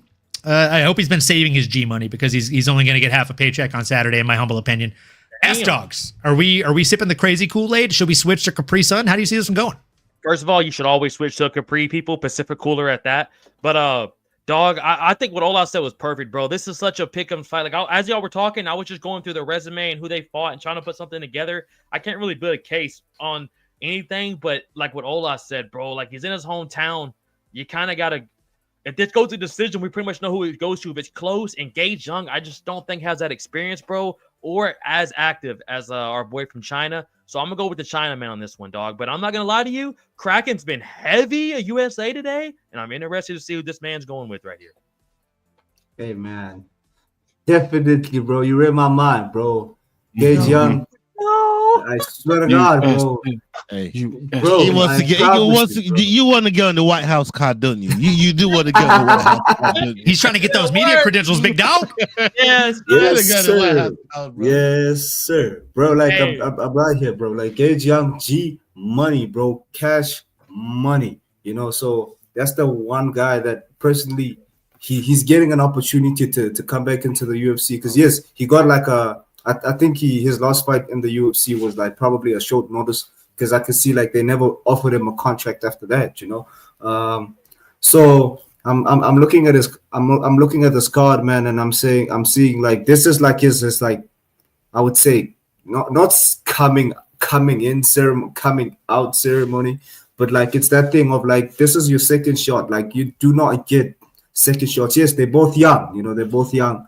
They're both sluggers. But G Money, bro, like I think this is his time to make a statement. It's like, do you want to be here? You know, do you want to be here? And like I personally think, man, like him, like what? Like they're fighting what number? Yeah, they're opening the card, bro. They're opening the card, and you know the crowd is gonna be heavy. You know, the crowd is gonna be heavy against G Money, but I promise you, bro, like when you got like that when you got that heart, you know, when you got that heart and like you're in a foreign country, but like all you have to do is just like, come on, bro, just punch your ticket. You're in the UFC. All you just have to do is punch your ticket. Like I personally think this is G Money's coming out ceremony. He's young. He's gonna be a star. Personally, that's what I think. Before you move on, Olin. Sterling, you just said facts to Antonio in the chat. Is that to the Carlos Prates thing you saying facts to? Well, look, Carlos Prates practices an Afro-Brazilian religion called Umbanda. He is consecrated to a divinity called Ogum, which is originally from what the fuck? Uraba, cold of Africa. What do you know about that, brother? I'm bomb the clot. I'm bomb the clot. Ola, I got the fucking African Mohican blood running through my veins, brother. So anytime I see anything to do with Africa, brother, or anything to do with like fucking Urangas and shit, I'm all in. Hey, bro, that's my tribal religion right there, man. We kill dogs for that shit, bro. Ask Antonio. I'm right there with we literally sacrifice dogs. You grab the dog. You grab a dog. Okay. And you grab the chin. Okay. And you put the knife on his neck and let the blood flow. But why? For the god of thunder. Fatality. But what are you doing? Oh, yes, shit. So that's the religion that he's talking about right there. It's a tribal religion from where I'm from. So I know exactly what Antonio was talking about. I just wanted to know if you knew what Antonio was talking about right there, man. I'm gonna be careful what you're agreeing with there, brother. I'm gonna be honest with you, Ola. It sounds like I need to be a part of it, brother. It sounds like I need to get situated with some shit and set some shit up. You're a dog, bro. You don't want to be a part of it, man. They sacrifice your. They'll sacrifice you, big dog. That's what I'm trying to say. Like S dog is gonna be the biggest sacrifice they ever had. That's what they do, man. They sacrifice dogs, bro. But like S is in the name, innit? Nah, S is in the name. It's sacrifice, bro. Sacrifice dog. Sacrifice Dogs MMA talk, folks. You heard it here first. Like, Well, I'm not gonna lie to you. Thank you for verifying that for me because it's kind of crazy. All right, boys. We got 5 more fights to go through here. Let's get through it. Let's get through it. We're jumping into the main card, folks. It's gonna be a 3-hour show. And we're going to jump into this first fight. It is a welterweight bout. It was supposed to take place between Song Kenan and Kiefer Crosby, but of course, Song Kenan had to drop out due to medical issues. Now we have short notice fill-in Tayalake Nuraje coming in on short notice against Kiefer Crosby. This is going to be a bit of a banger. I'll be honest with you. I think it probably should have headlined the prelims, and we should have had Mahashate coming in against Gage Young to start this main card off. But with that being said, we got Super Saiyan coming in against BDK. How do you see it playing out, Kraken? Personally, man, I think our Chinese fellas in for a tough day in the office, man. Yeah, I'm not talking about. Don't worry, I'm not talking about Adesanya or chill. I'm not talking about Adesanya right here. He's going with Dublin, Ireland. Yeah, I'm going for Dublin, Ireland, man.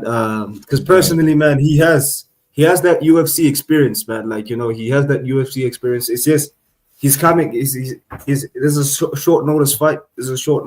And he's looking to get back into the winning column, man. Because you can't do that, you know. Like, obviously, I'm assuming he's inspired by Conor McGregor with his losing streak. Maybe he's trying to like be the next great Conor McGregor, like cocaine and all. But like, trust me, bro, he needs this win. He needs this win as much as I would say Conor McGregor needs like a glass of whiskey.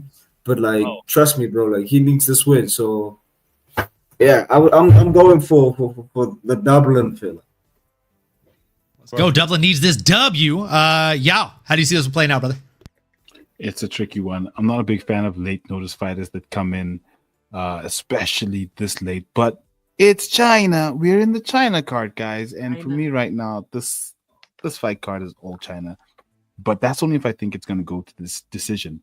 This is a welterweight fight, and we know the welterweights hit hard. And it's not an easy division to short notice in, despite the fact that here Crosby is coming off 2 losses. He's not very good right now in terms of the UFC. He couldn't even crack it in Bellator recently. So it's a very tough fight. But I think he's a good underdog.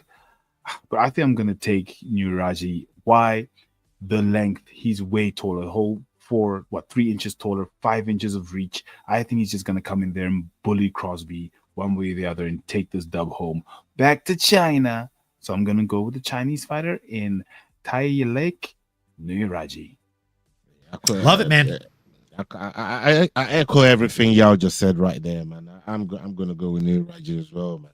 Same, boys. I think for all the reasons y'all mentioned, everything about bullying him, got the reach on him, it's a nice matchup for Nuraji, and I think he gets it done in this fight right here. So I'm gonna go with I agree, and I think it's also worth mentioning, right, Ola, that this guy hasn't fought since August, but he's been training for multiple fights since then. He's had not 1, not 2, but 3 canceled bouts since his last bout in August last year. He had a canceled bout in October, canceled bout in May, and a canceled bout in July. This dude's just itching to fucking fight. It's been a year since he's been inside of the cage in general, let alone the opportunity to step inside the UFC cage. I think he's looking to step in there and show out in there on Saturday morning for us, or rather, Saturday morning at the wee hours.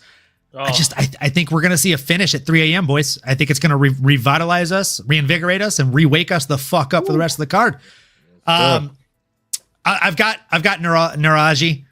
Dude's nickname is Super Saiyan. I grew up watching Dragon Ball Z. It's hard for me to bet against someone that's got one of those types of nicknames, you know, and the fact that he's coming in with a reach and height advantage, and the fact that he usually finishes his fights in the first or second round almost every time he's out there.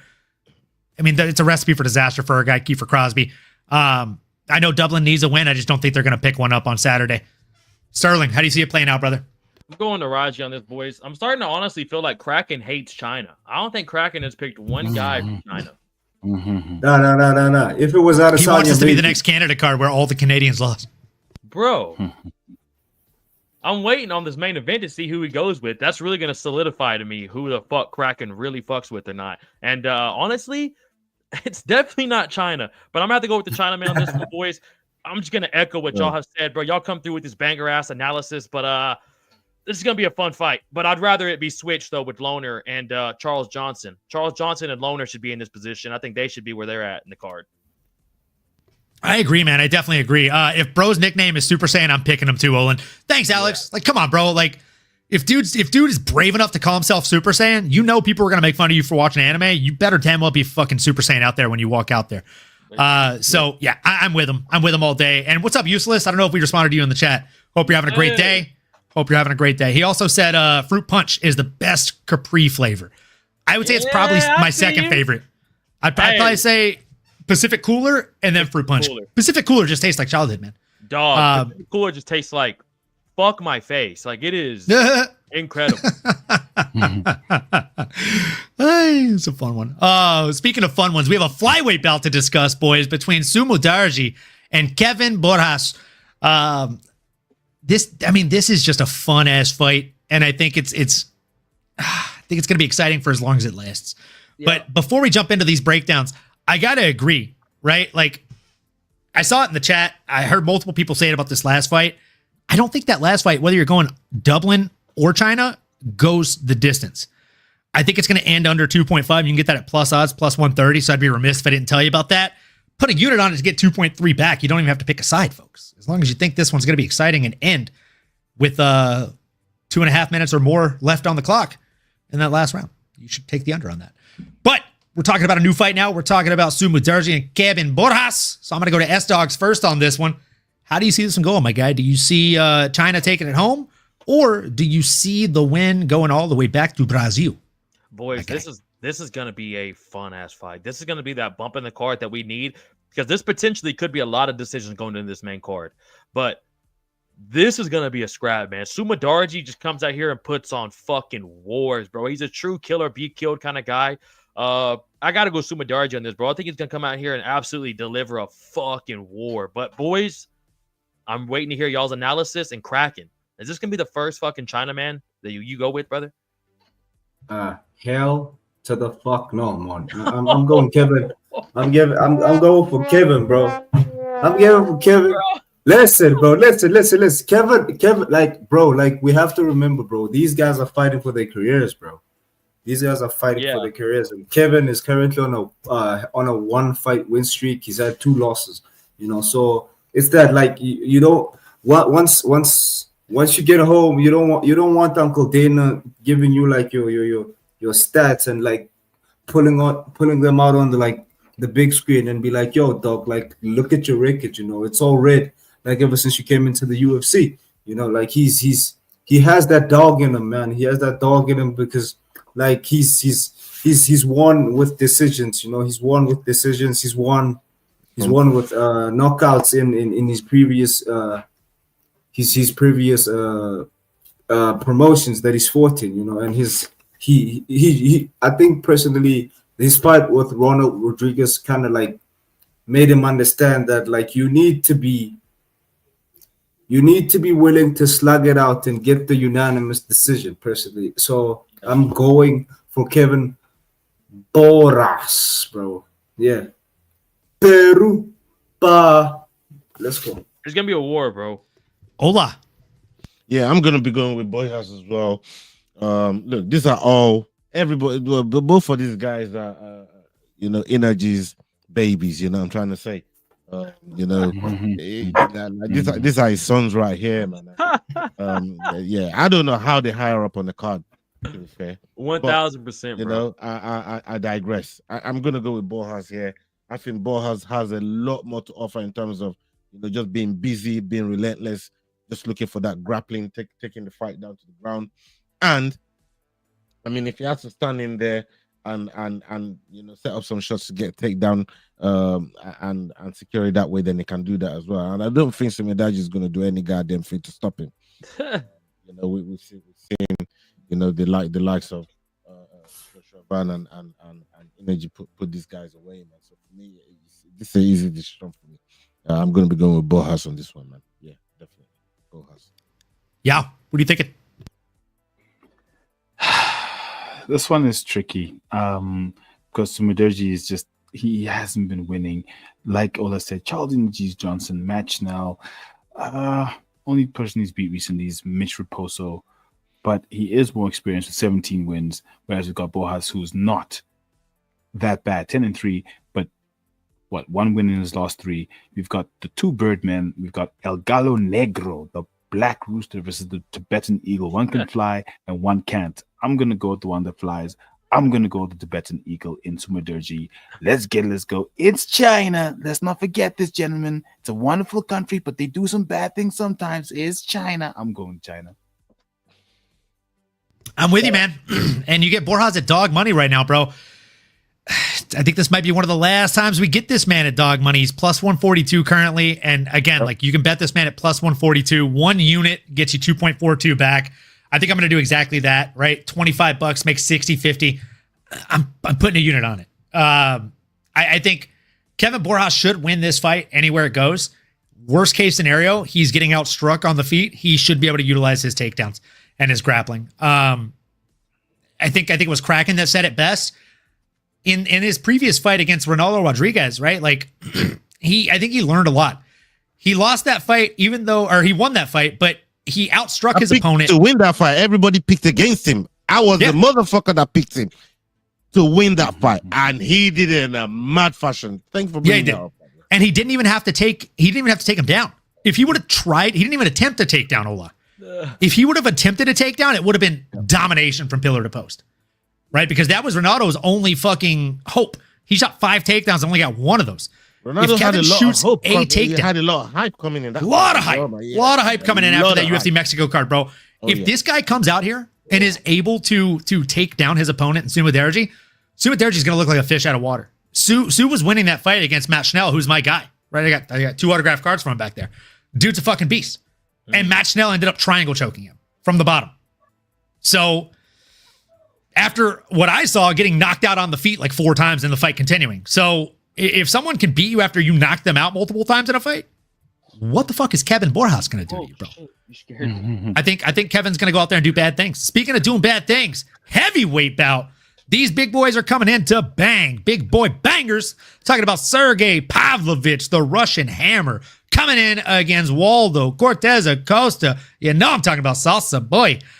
Man, this is going to be one of those fights that, again, is going to be as exciting as it possibly can be for as long as it lasts. You got 2 guys that have knockout power in both hands and 2 guys that want nothing more than to have a quick night at the office, an easy night at the office, a night at the office that takes a third the time and pays the same fucking wage, boys.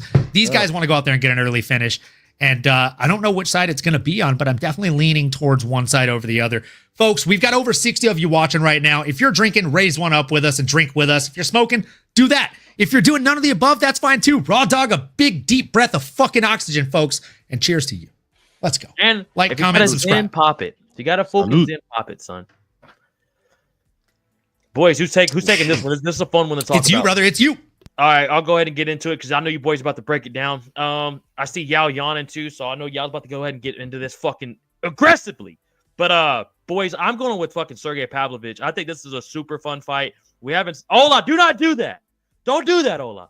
I'm going with the fucking Russian polar bear, brother. I think he's gonna come in here, bro. I think he's gonna Spock Waldo Acosta, son. We haven't seen him fight since fucking Volkov, and I know everyone's got that vision in their head of him getting absolutely jabbed up and coming to Volkov after with his nose running. That's my boy.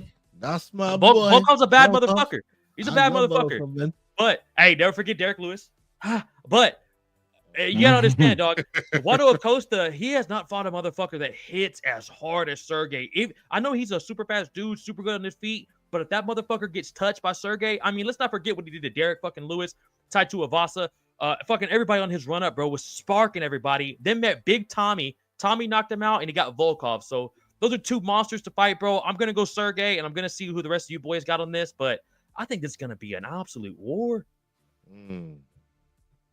Kraken, what you saying? Hey man, firstly, I just want to say, man, when you segue into this fight, man, when you said like speaking of bad things, then I saw S Dog here just petting his dog, man. I just had that Easy Adesanya reference, bro. I was like, bro, I thought you were gonna trust me, bro. Like that kind of got me, bro.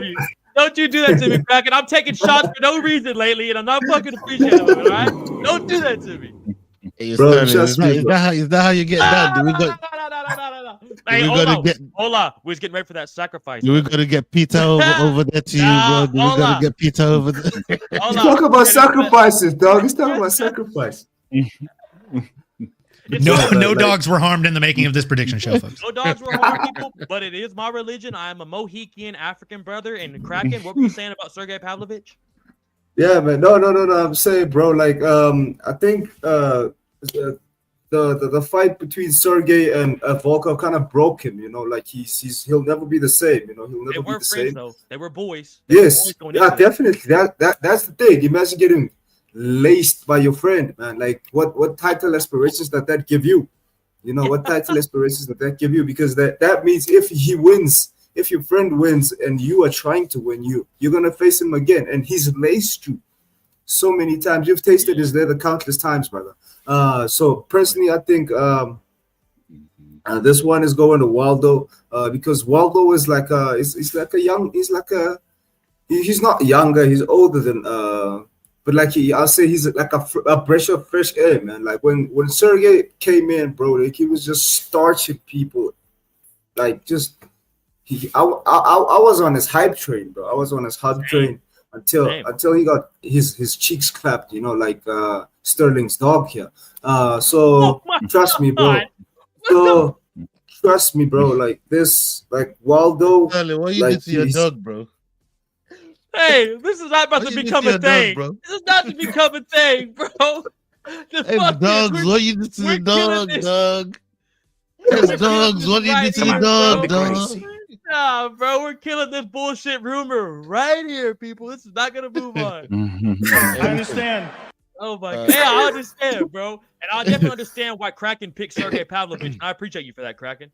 No, I'm not picking Sergey. I'm not picking Sergey. Brother, I get it, brother. You're Sergey Pavlovich. Yao, are you rocking with your African brothers? Yeah, look, Waldo Acosta is fantastic. He's 14-1, but if we look at his last 5, Lucas Brzeski, Andrei Arlovsky, Robelis de Spain, Ryan Superman Span, The only name that there makes sense for me is Sergey Spivak, which was convincing. Decision, sure. How many of those fights did you pick Costa to win, though? Oh shit. None. Span. No, Span, because I think Span is trash. So unfortunately, definitely against Span. You picked him to win one fight out of all of those fights, and it's out of the 6 he's won in the UFC. No, and Brett. I remember the last time, Yao, you said you was tired of picking. So you picked them 2 out of 6 times. Every time you pick against him, he wins. You remember? So what you're saying is you have a 33.33% accuracy aspect ratio when it comes to picking fights of Waldo Cortez Acosta. Is that what I'm hearing? From a numbers perspective, as I would tell my clients. Hey, dude, you're talking to a former top of the table right now. I didn't mean to do that to you. I didn't mean to go into work brain mode, bro. I'm sorry. Hey. I was thinking, what the fuck is that fool talking about right now? Yeah, hey, I ain't gonna lie. I don't know what you guys are right. that It's true. He's right. Numbers don't lie, brother. Numbers don't lie. You do if you don't fucking know it. Yeah.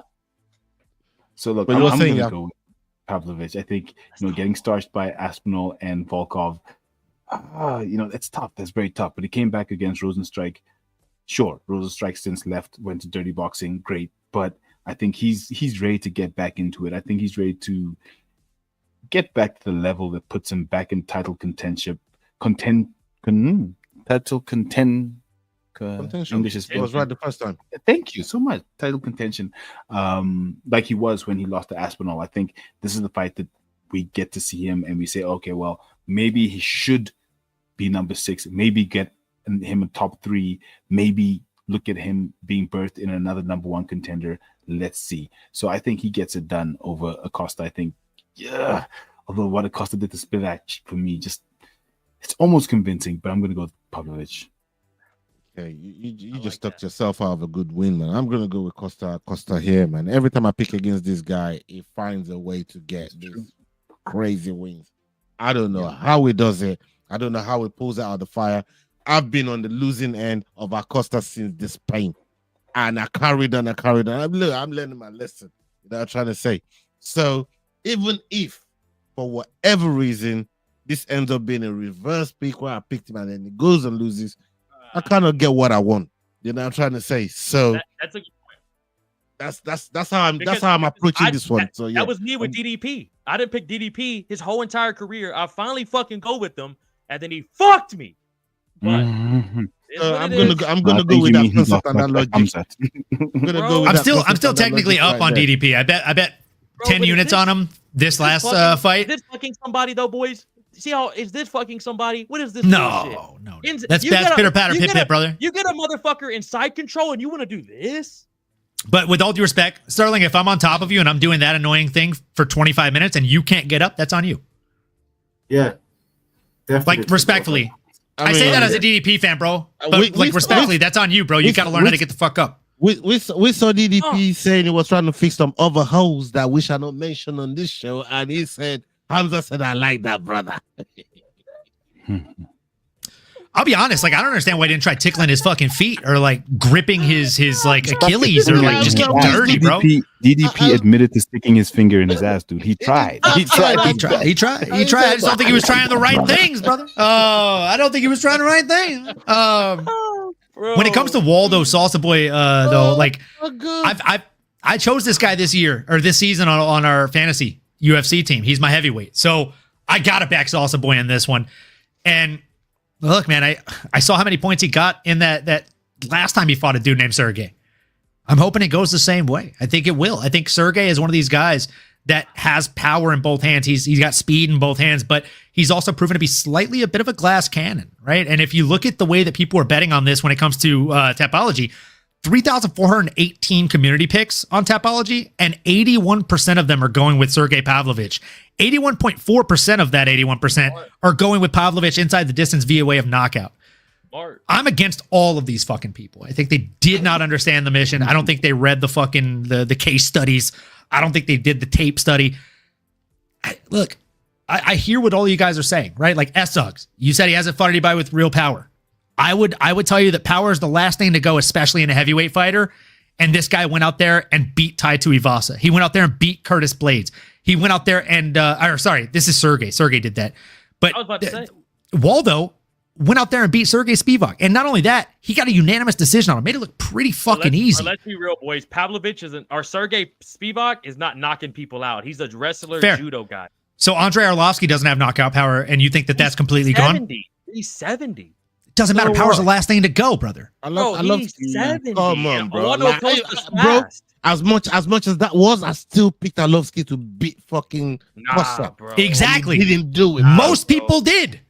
Because Arlovsky had the veteranship. He should have beat him in that fight. But Waldo adapted after the first round. Waldo lost the first round and adapted. He's so fucking fast on his feet, bro, and he's just so quick.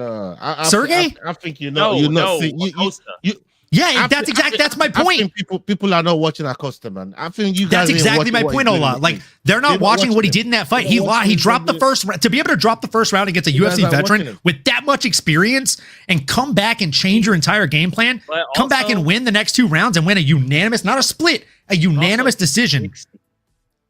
Arlovsky is 64 years old and he had 500 fights. If we ask you 6 more times, you might give the right age if you keep going down at that trajectory, brother. That's the pit bull right now. You call yourself a dog. Can't do that. You should get sacrificed, blood. Come on, bro. You're talking about a dude who had moments against the greatest heavyweight of all time, Fyodor Emelianenko. That's the pit bull right there, man. Boys, I'm telling you, dude. You ought to be ashamed of yourself, Stan. I'm going Waldo all day. Dog, when y'all see that giant white Russian Terminator walk out and he's just standing in the octagon and you see Fat Boy Acosta, you're going to go, shit. You ain't going to do a goddamn thing. Brother, you're going to switch that pig, Ola. You're going to switch that pig, brother. So real quick. Since your argument, since your argument, S-Dogs, is that Andrei Arlovsky is 75 years old or 63, whatever the fuck age you said. How old would you say that Alistair Overeem is? Who's done it for just as long? 74, 77. 74. Cool. That's Sergey's last notable win. Is that with TRT? I'm sorry. That's his last loss other than Tom. That's right. Yeah, I faked out a little bit. He got knocked out in the first round by Alistair. What year was this though? What year was this? Doesn't fucking matter. It does matter. If it's 2017, Alistair, is that the Ubering? Well, if you're saying Alistair is 74 right now, then I will tell you that Alistair was 68 years old when he knocked out your boy. That was 6 years ago. That was prime. That was prime Alistair. Alistair was a mother. Oh, that was prime Alistair. That was USADA Alistair. That was deflated. prime. Pop the balloon Alistair. Not the TRT Alistair, bro. Brother, that was not the TRT Rex. I'll let you see yourself out. Come on. I'm going with Waldo. I think Salsa Boy is going to go out there and add some fucking Russian guac to go with the salsa on Saturday morning, boys. Give me Waldo, Cortez, Acosta. Give me Salsa Boy, and give me Salsa Boy inside the distance. I'm feeling brave. And speaking of feeling brave, Aljamain Sterling must be feeling super fucking brave to step up and accept this fight in the co-main event against Brian Ortega after Brian Ortega missed weight by 8 fucking pounds and then renegotiated the contract deal to be a catchweight bout at 153 instead of 145. Holy fucking smokes. This is not the first time he's done this, right? He did this at International Fight Week, but our guy was a little bit too smart for him and said, no, thank you. And then he fought Dan 50K Ige on 2 hours notice and beat that guy instead. Look, Brian Ortega, 2 things. He's got to go up to lightweight after this, win, lose, or draw. And if he doesn't, you got to cut this guy. You just made an example out of Brian Battle. Like, cut another Brian for missing weight. Apparently, having the first name Brian and making weight are 2 things that don't go together very well. Slow down. You know what I mean? They ain't got cut 2 Brians. You know what I mean? This Brian go fix it. I'll let you take the lead on this one, brother. I was about to say, before you give your pick, I have been waiting on this fight for your picks. I have been sitting here. This fight in the main event for Kraken. I want to see if Kraken really hates China, and I want to see if you really like your boy T-City. I'm excited for this. I fuck with T-City heavy, man. And this one really disappointed me with the weight cut. And this is a problem that he's been having. Like a certain fighter that I do know that was on the Ultimate Fighter by the name of Andras Binder. I've brought it up before on the show. Chael Sonnen had to pay $12,500 of his hard-earned money to make sure that brother at least got in the fight because he lost. He was going to and lost. Right? So for me, it's weight misses. It's not something that I take lightly. I do not tolerate it one bit. I do not like it. However, I fuck with Brian Ortega. I like Brian Ortega, and I think this matchup here, it's not a bad matchup for me. It's not one of the worst matchups. We know that Aljamain Sterling is a fantastic wrestler. He's going to want to take the fight to the ground, knowing that his wrestling might probably neutralize the jiu-jitsu, and that's what I'm going with here. So it's in Brian's interest to try and keep the fight standing, right? And if Aljamain Sterling was to get excited and try to fly into a grappling situation or takedown sequence without really setting it up properly, we know how much of a jiu-jitsu artist that Brian Ortega is. And he's going to be looking for that stand-up guillotine. He's going to be looking for rear naked choke. And I know even Aljamain Sterling has submissions of his own as well. So this one here is going to be a good fight. And I like the fact that it's 5 rounds as well at catch weight. So we get we get a bang for our buck. It's a 5-round fight. Yeah, we get a bang for our buck. We get a bang for our buck. So yeah, we get 50 minutes of fighting in the last 2 fights of the night, and neither of them are going to go past 15. Man, for me, I'm gonna go with Brian Ortega to take this one by decision. I don't know, bro. By decision is that's a move. Easy, yeah. Hey, listen, this brother has been in there with some of the baddest fighters. Dog. 145. You know what I mean? The Vokes, the Holloways, like. Aljamain Sterling ain't seen them type of competitions, bro. You know what I mean? The Yair Rodriguez's, the Korean Zombies, like Sterling ain't see them kind of competitions. You just pulled up from the bantamweight, brother. You know what I'm trying to say. So for me, this is the truth, man. When he's really in the mood, bro, he's when he's in the zen. But that's the big thing, though. Like remember when he fought the zombie? Yeah. When he fought the zombie, he was a motherfucker. But bro, I'm thinking about it's just like the Diego Lopez fights. You know what I mean? I'm thinking about that shit right now. The Max Holloway. Yeah, but how do you think the fight goes between Diego Lopez and Aljamain Sterling, bro? Come on, dog. Come on, bro. Aljamain does bad things to him. Really? Aljamain does bad things to Diego Lopez. Diego Lopez? He treats him like an amateur. I like Diego Lopez a lot, bro, but Diego Lopez is really, really good if you're down to scrap. Aljamain's a better pure striker than him. I question Aljo's fight IQ as well, standing with Sugar Sean in the fight where you didn't need to do that, bro. You had other ways, and you lost your title on some low IQ shit, bro. But the difference is O'Malley is a better striker than Aljamain in totality. But in totality, no. I'm agreeing with you. Yeah. I'm agreeing with you. Like, why engage that? But what I'm saying is just a caveat, right? Just play devil's advocate. I don't think that's even going to play a factor in this fight because, like, sure, if you slice it right down, like just a clean cut, Brian Ortega has better boxing than Aljamain Sterling, but he does not have better striking. But he doesn't have better striking overall. Like, Sean has better striking. Aljamain, he's a good flow state striker. If you give him a chance to actually start flowing, he was winning the Peter Yan fight. If you like, I will fucking die on this hill. The fight where Peter Yan illegally kneed him, he wasn't winning that fight. Aljamain may have started to gas in the last 45 seconds to a minute before he got kneed to the fucking head illegally, but he was out striking him by like 20 strikes. You can look at the fucking numbers, bro. He was up. Aljamain's a better striker than a lot of people give him credit for, and I think even if this fight is able to keep standing, I'm with you, bro. I think Ortega's in trouble. You got to factor my bias as well. So I hear it. I know, but I'm biased with you. I think I'm all in on Aljamain, bro. Yeah, man. I'm not. Hey, you know what? Hold on. You know what? That last part, Brian Ortega, bro. I get it, bro. I appreciate the honesty on the bias, but I'm with you, dude. I'm just as biased. I've been a Funkmaster fan for a long time. Yeah, man. Like the dude poured me shots of his fucking rum. I love this guy. S-Dogs. Are you rocking with Sterling or are you rocking with? I mean, he's got the same name. Yeah, you know what I'm saying? If it was 3 rounds, maybe I could lean to Ortega, but just now finding out, and I've just been sitting here thinking about it, bro, I'm going Aljo. Ortega, that weight cut, Ola looked like it fucked him up.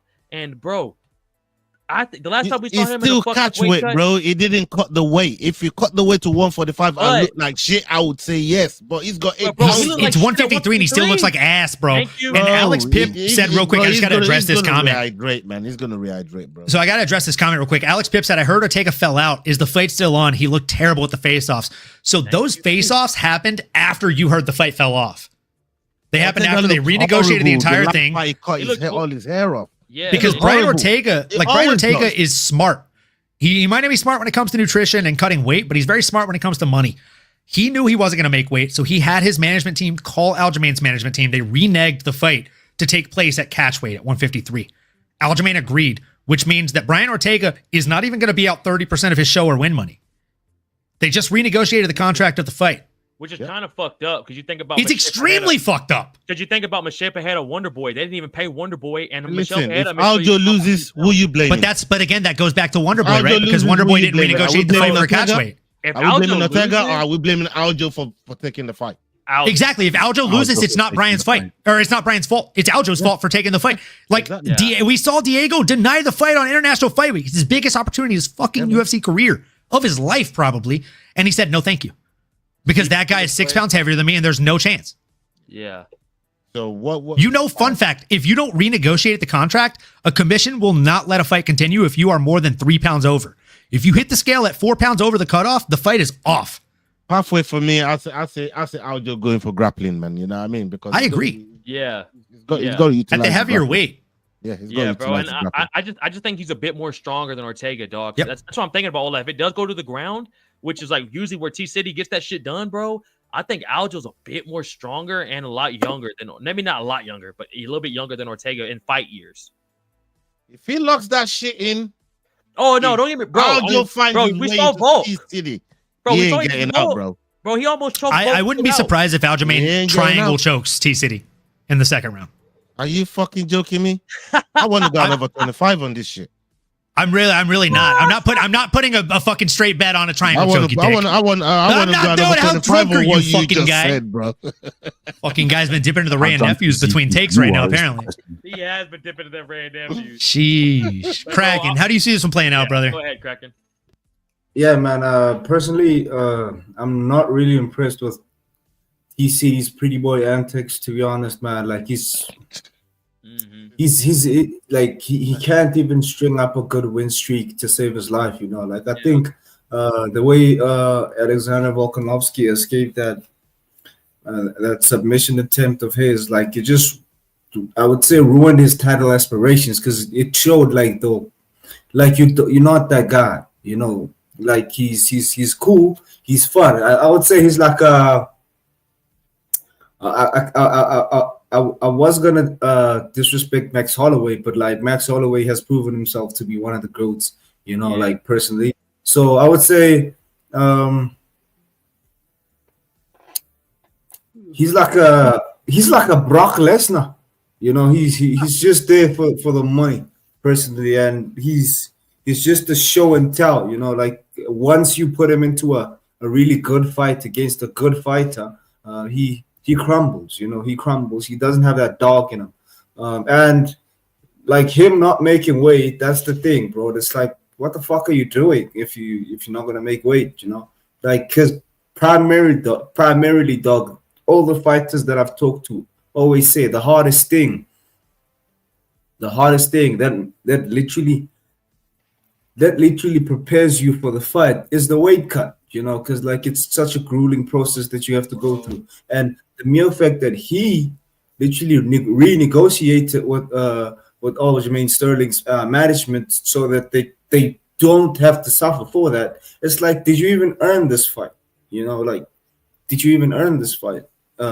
So personally, I personally think he's Aljamain's gonna take this one solely because, you know, like Brian TCD, he doesn't want to be in the UFC. You know, he does not want to be in the UFC anymore. He saw that like he can't cut it and he can't.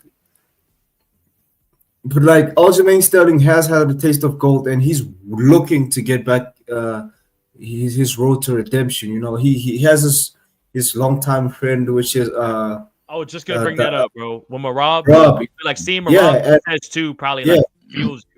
At 135, fellas, not at 153. Come on, Ola. Let's say no. Chill, Ola.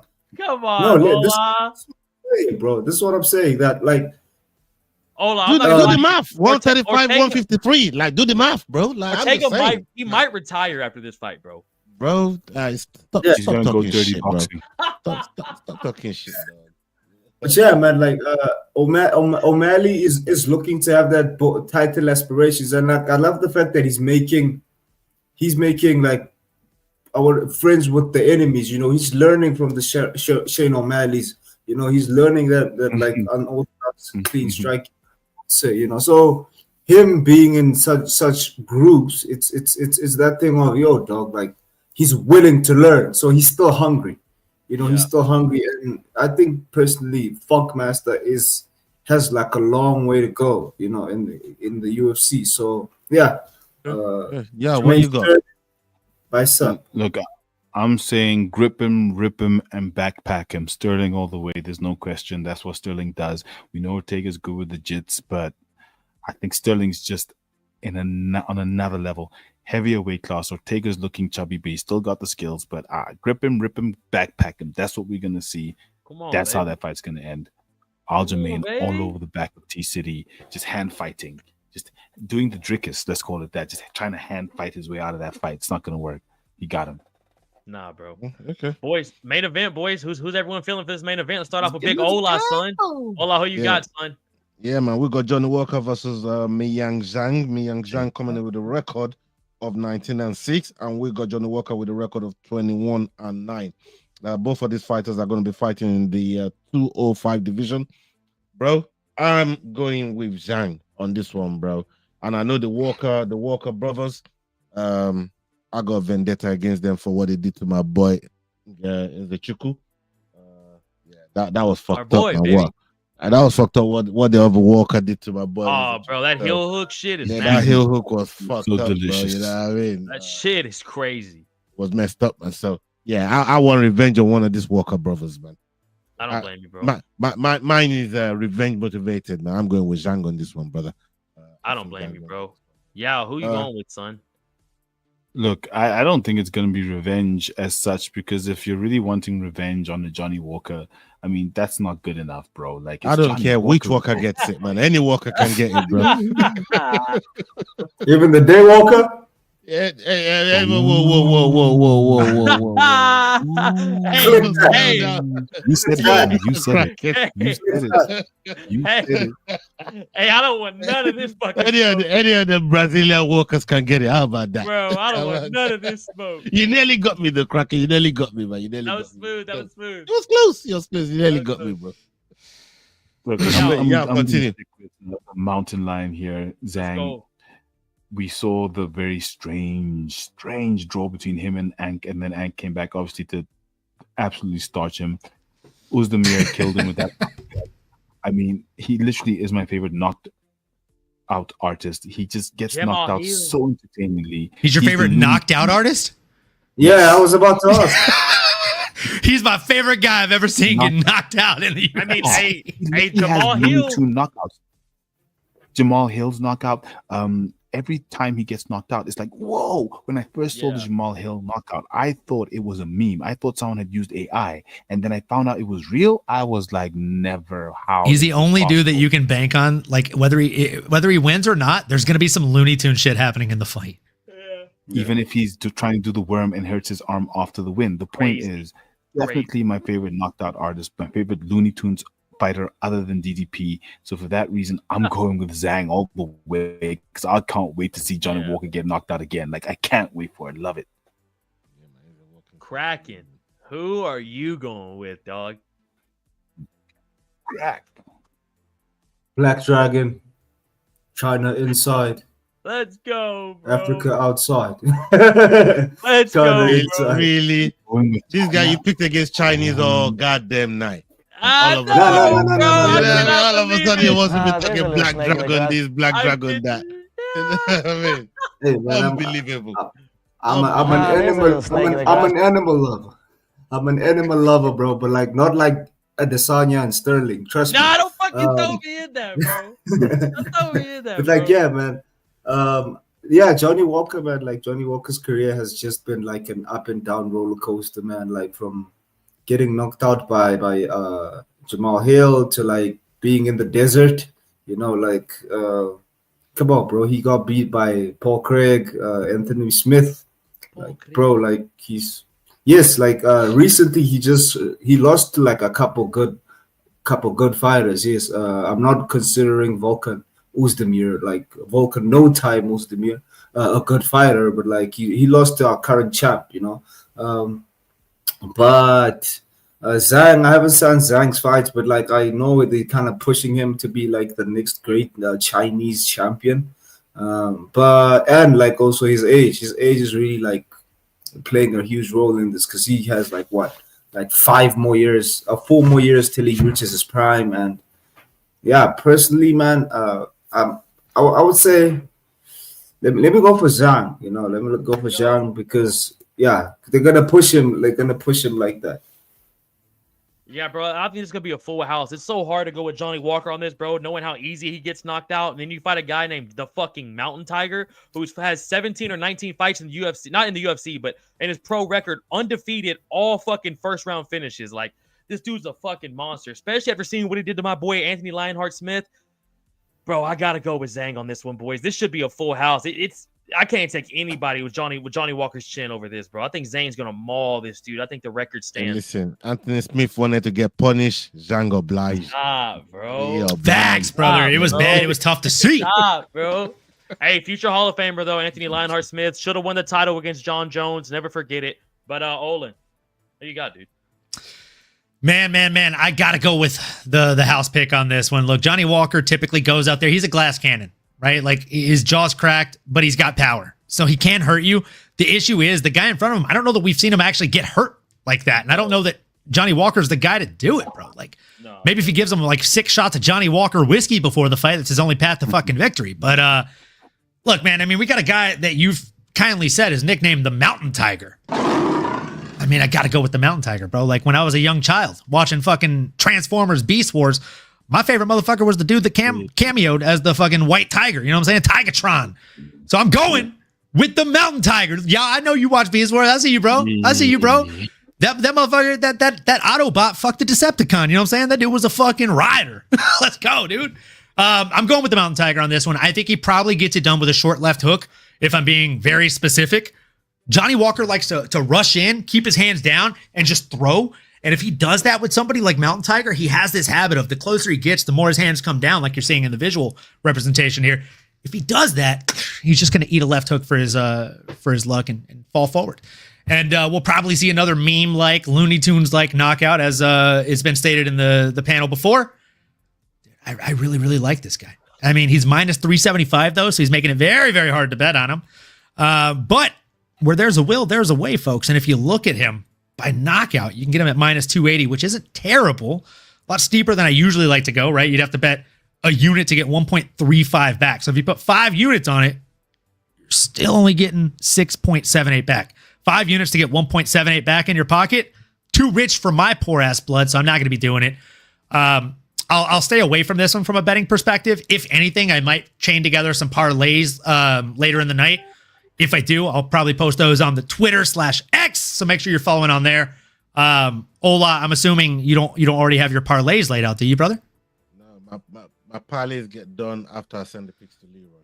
Same. I literally do my picks and then I use that as a reference sheet because if I'm picking on them on the underdogs competition, if it's one that I'm very like iffy on, I pad my wallet by betting against those picks on my parlays. And then if I'm confident, you know the system, Olin, you know the system. Yeah, I think we're using the same system, but it's a tried and true. It's a tested system. Yeah. Are we speaking of that before we get on out of here, people? This is, by the way, fucking banger card. Can't wait for this shit. Are we doing dogs of the week before we get out of here? You know what? I haven't even picked mine yet, but I can pull it up. Let me I pull know up we've the been on underdog for 2 slip here. hours. These boys in the UK got to be hurting. They're hurting. They are hurting for certain. Look at them. They are rocked, boys. I don't blame y'all. Hey, Sterling, you gonna be hurting like us tomorrow, dog? I'm not. Nah. Hey, I like how you called out Sterling specifically because you already know your boy's ready. Thank you, bro. I might end up doing it. I'm not gonna lie. Make the walk to the fucking store and get an extra pack of Zins, big boy. I might do it, bro. I'm gonna need a little. Speaking of making the walk, future Hall of Famer Anthony Smith. Hey, Sterling, you got No to thanks. little lifestyle. Come on, man. Bro, I'm Jack said that's You gotta rep on Reinhardt, the not low life. Lionheart. Hey, real quick, are y'all watching the Ola? Are y'all staying up for the whole? Are y'all watching the whole card? It's at like 8 a.m. for them. This is the best card of the year for them. What are you talking about?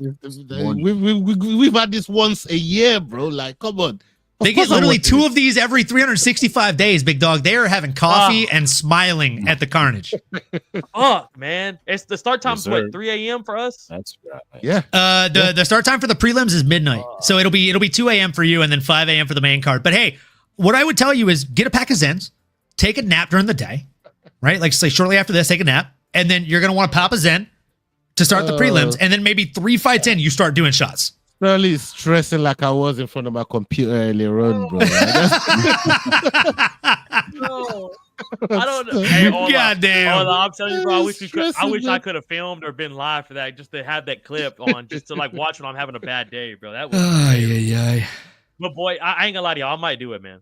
Give me y'all's dogs of the week. We'll get out of here, and I'll see if I got it in me, bro. All right, with that, folks, we've got over 60 of you still watching. Cheers to you for tuning in for over 2 fucking hours. We appreciate you. If you're drinking, drink with us. If you're smoking, smoke with us. And if you're just existing, exist with us. We appreciate you. Cheers to you. Okay, I got my dog of the week ready. Go ahead, bro. Who you got? I'm going with Charles Energy Johnson, dog. Oh, yeah.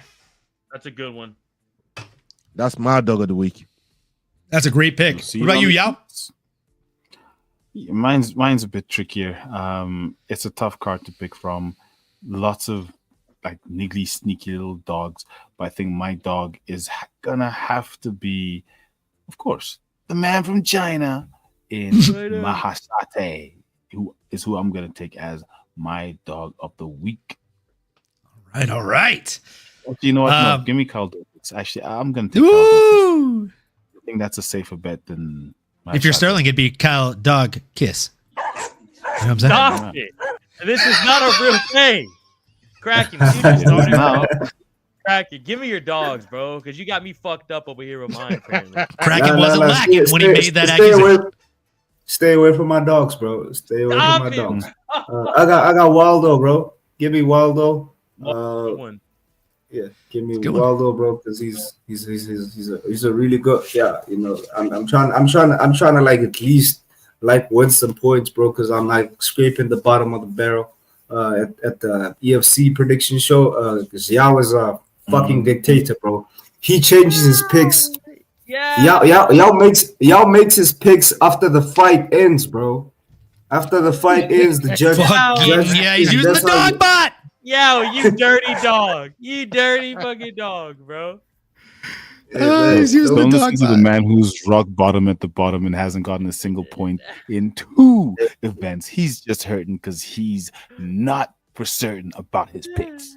Come on, baby. Damn, y'all said. Smash your boy. Come on, dog. Hey, all right. So, what about you, S Dog? Who you got? I'm gonna go Energy, bro. I think that's a banger shot there by Ola. 100% Energy. At the risk of sounding boring, I'm keeping the same pick. I'm running the Trinity pick here. We're going Charles Energy Johnson for the dog of the week, but I am picking 4 dogs this week. I got Waldo Cortez Acosta. I got Kevin Borjas. I got Charles Johnson. Actually, no, I'm picking 5 dogs this week. I got Mahashate Hayaser, and I've got Cal Dawkins. I like all these guys. I might parlay those 5 together. I mean, you got to think there's gonna be juicy fucking odds, well over 1,500 on that one. The cash out should be decent too. You know what I'm saying? Yeah. Even if you don't go all the way, the cash out might be decent. Yep. Yeah. I think my bookie might be out of town again this week. So with that, I'll probably have to place my bets on underdogs, which means I'll have to pick specific outcomes or significant strike outcomes. So I'm gonna have to do my research on these before I lock that bet in. But those are my picks, man. I like those 5 dogs, and I really like Charles Johnson to lead that dog pack. Scarlet Gang, baby. Boys, Scarlet Gang, baby. Banger show, man. A banger fight card tomorrow. Your boy might pull an all-nighter for this one, man. Banger show, banger fight card starting in fucking 7 hours. No, 9 hours. I've never seen someone 8.5 hours. so fucking much. Sterling, I'm telling you, you got 8.5 hours, bro. Take a nap. Bro. Oh, I don't do that. I saw you laugh. That shit's so funny, man. That I'll shit be, is so funny, man. Hey, You're boys. crazy. Hey, I'll catch y'all the first part of the night in about 8 hours, boys. You I'll feel me? catch y'all the first part of the night, baby. Hey, Let's bro. go. Oh man. Look, no matter who you're going for, I think the smartest bet of the entire night is to take the under on Sterling staying up for the entire fight card, folks. He's gonna stay up. I would take the under 4.5. I think he stays up for about 4.5 fights at most, and then he wakes up to the spoilers on Instagram and Twitter in the morning.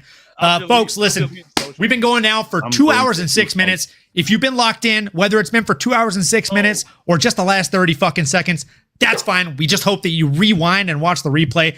And if you haven't done so already, do us a huge favor. They're scrolling at the bottom. Subscribe to all the channels. At MMA Anomaly, that's me. At The Fight Week Show, the man underneath me. Head Kick Pod.